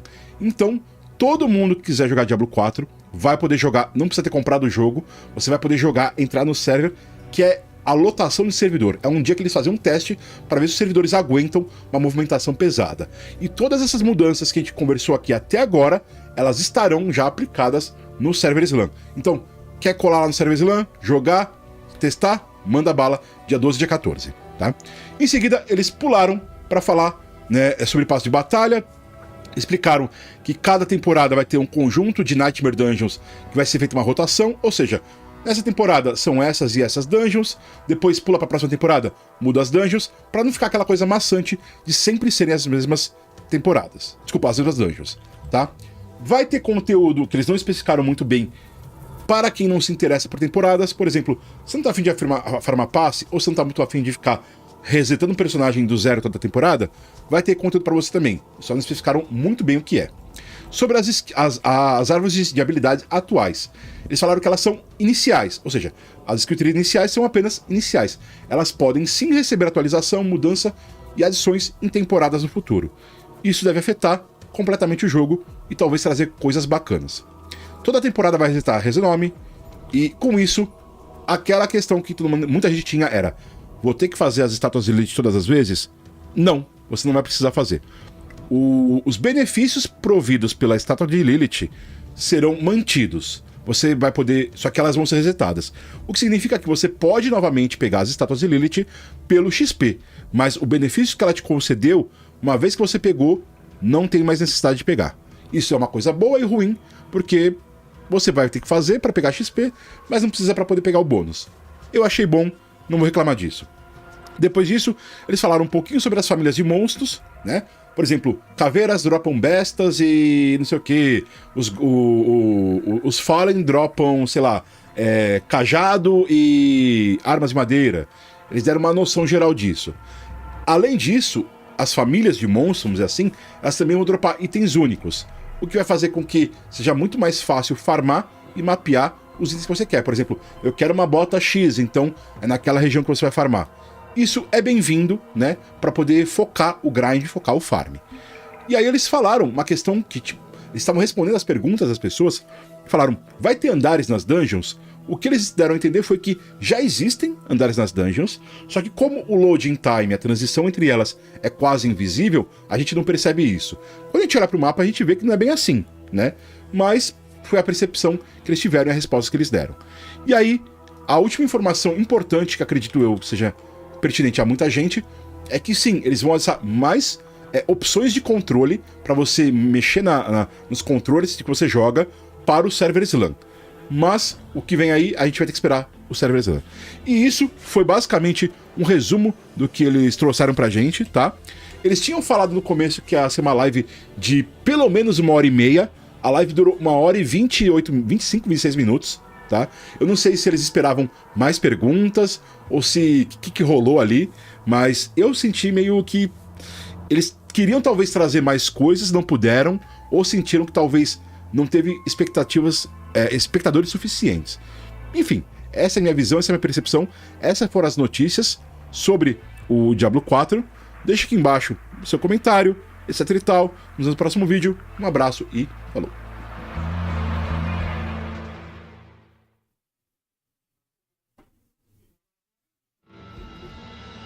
Pronto, pessoal. Opa. Esconda. Esconda. É isso, galera. Foi esse aí o vídeo gravado para vocês verem como funciona. Ok?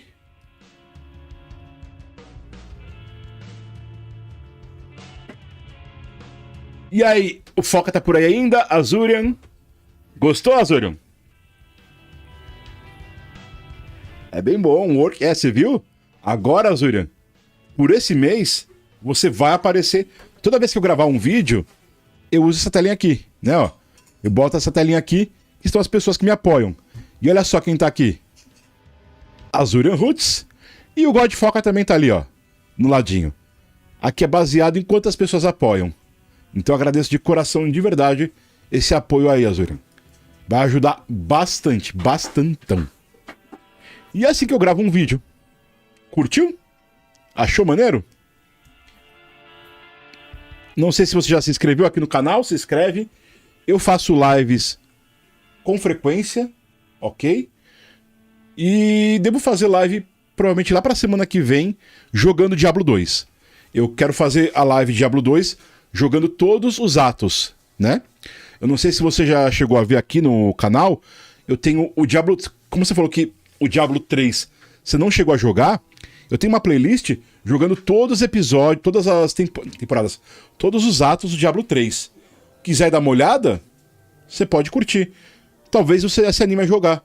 O jogo tá barato, tá? Acho que em real, não tá nem R$100 o jogo, já com todas as atualizações. talvez seja interessante para você jogar enquanto não chega ao Diablo 4, né? Embora, pelo que eu entendi, você joga no Xbox, né? Aí eu não sei como funciona no Xbox Diablo 3.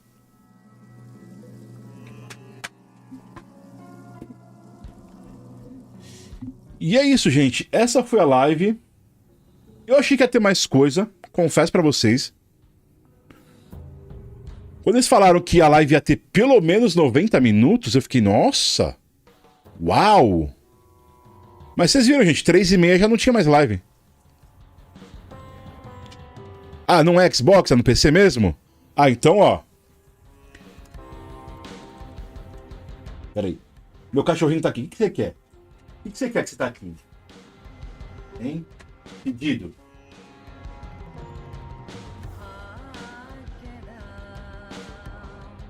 Ó. Vamos lá.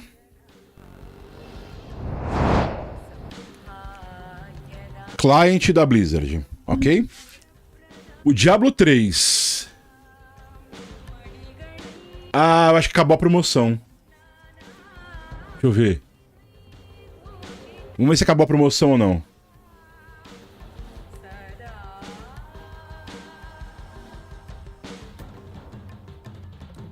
Olha o preço que tá aqui, o Azurian. Pra você ver quanto custa no Brasil. 499 a edição Ultimate. Tá? Isso equivale a R$500. Isso é mais de 40%. D2 estava barato, sim. Vamos ver se mostra pra mim, ó. O Diablo 2, tá? Caramba, subiu o preço já. Quem comprou, comprou. Quem não comprou, se ferrou. Tá 179 aqui, o Resurrected. E o Primeval Collection tá 279. Caraca, subiu o preço. Subiu o preço. Isso aqui não tava nem R$100 até semana passada.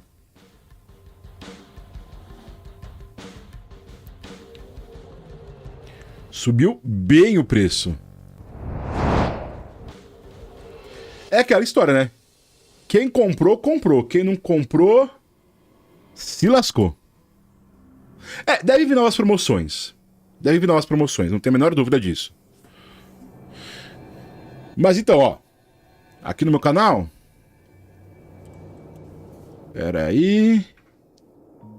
Vamos voltar aqui pra telinha.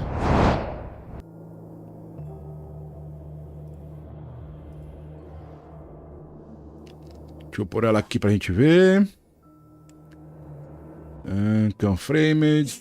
Não, é o... Frame... Ardu. Olha aqui. Esse é meu canal, né? Se você vir aqui em playlists, você vai ver que tem a playlist Diablo 3. Olha só. Tem o ato 1, 2, 3, 4 e 5. Todos os atos aqui. És mais Runeterra? Então, eu tenho mais conteúdo de coisas de Runeterra. Mas não, eu não sou mais Runeterra. Atualmente, eu faço 3 conteúdos principalmente. Que é Runeterra, o mundo de League of Legends, Legends Runeterra, etc e tal. Faço conteúdo de Genshin Impact, tá? Como você pode ver aqui nas lives, você vai ver que tem bastante live de Genshin Impact, ó. Genshin. E faço conteúdo de Santuário também.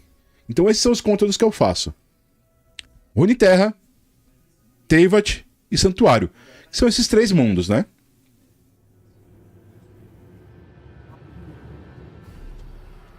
Estão aí todas as coisas. E se gostou da live, volte mais vezes, tá? Por hoje eu vou encerrando aqui. Exatamente, Lore. Lore, esse é o meu foco. Ó, Runeterra, Teyvat, Santuário e RPG. Não sei se você joga RPG de mesa, tá? Magic nem tanto, mas D&D, Azurian. Magic nem tanto. Fiz um conteúdo só acho que de Magic nos últimos tempos. Das cartas do Senhor dos Anéis. Ó, tá aí se você quiser conhecer um sistema de RPG que eu criei, tá? Que é o Runa Arcana. Ele é basicamente um sistema de RPG de mesa no mundo de League of Legends, que é o mundo de Runeterra. Quiser conhecer, fica à vontade. Muito obrigado, galera. Por hoje é só. Um abraço e falou!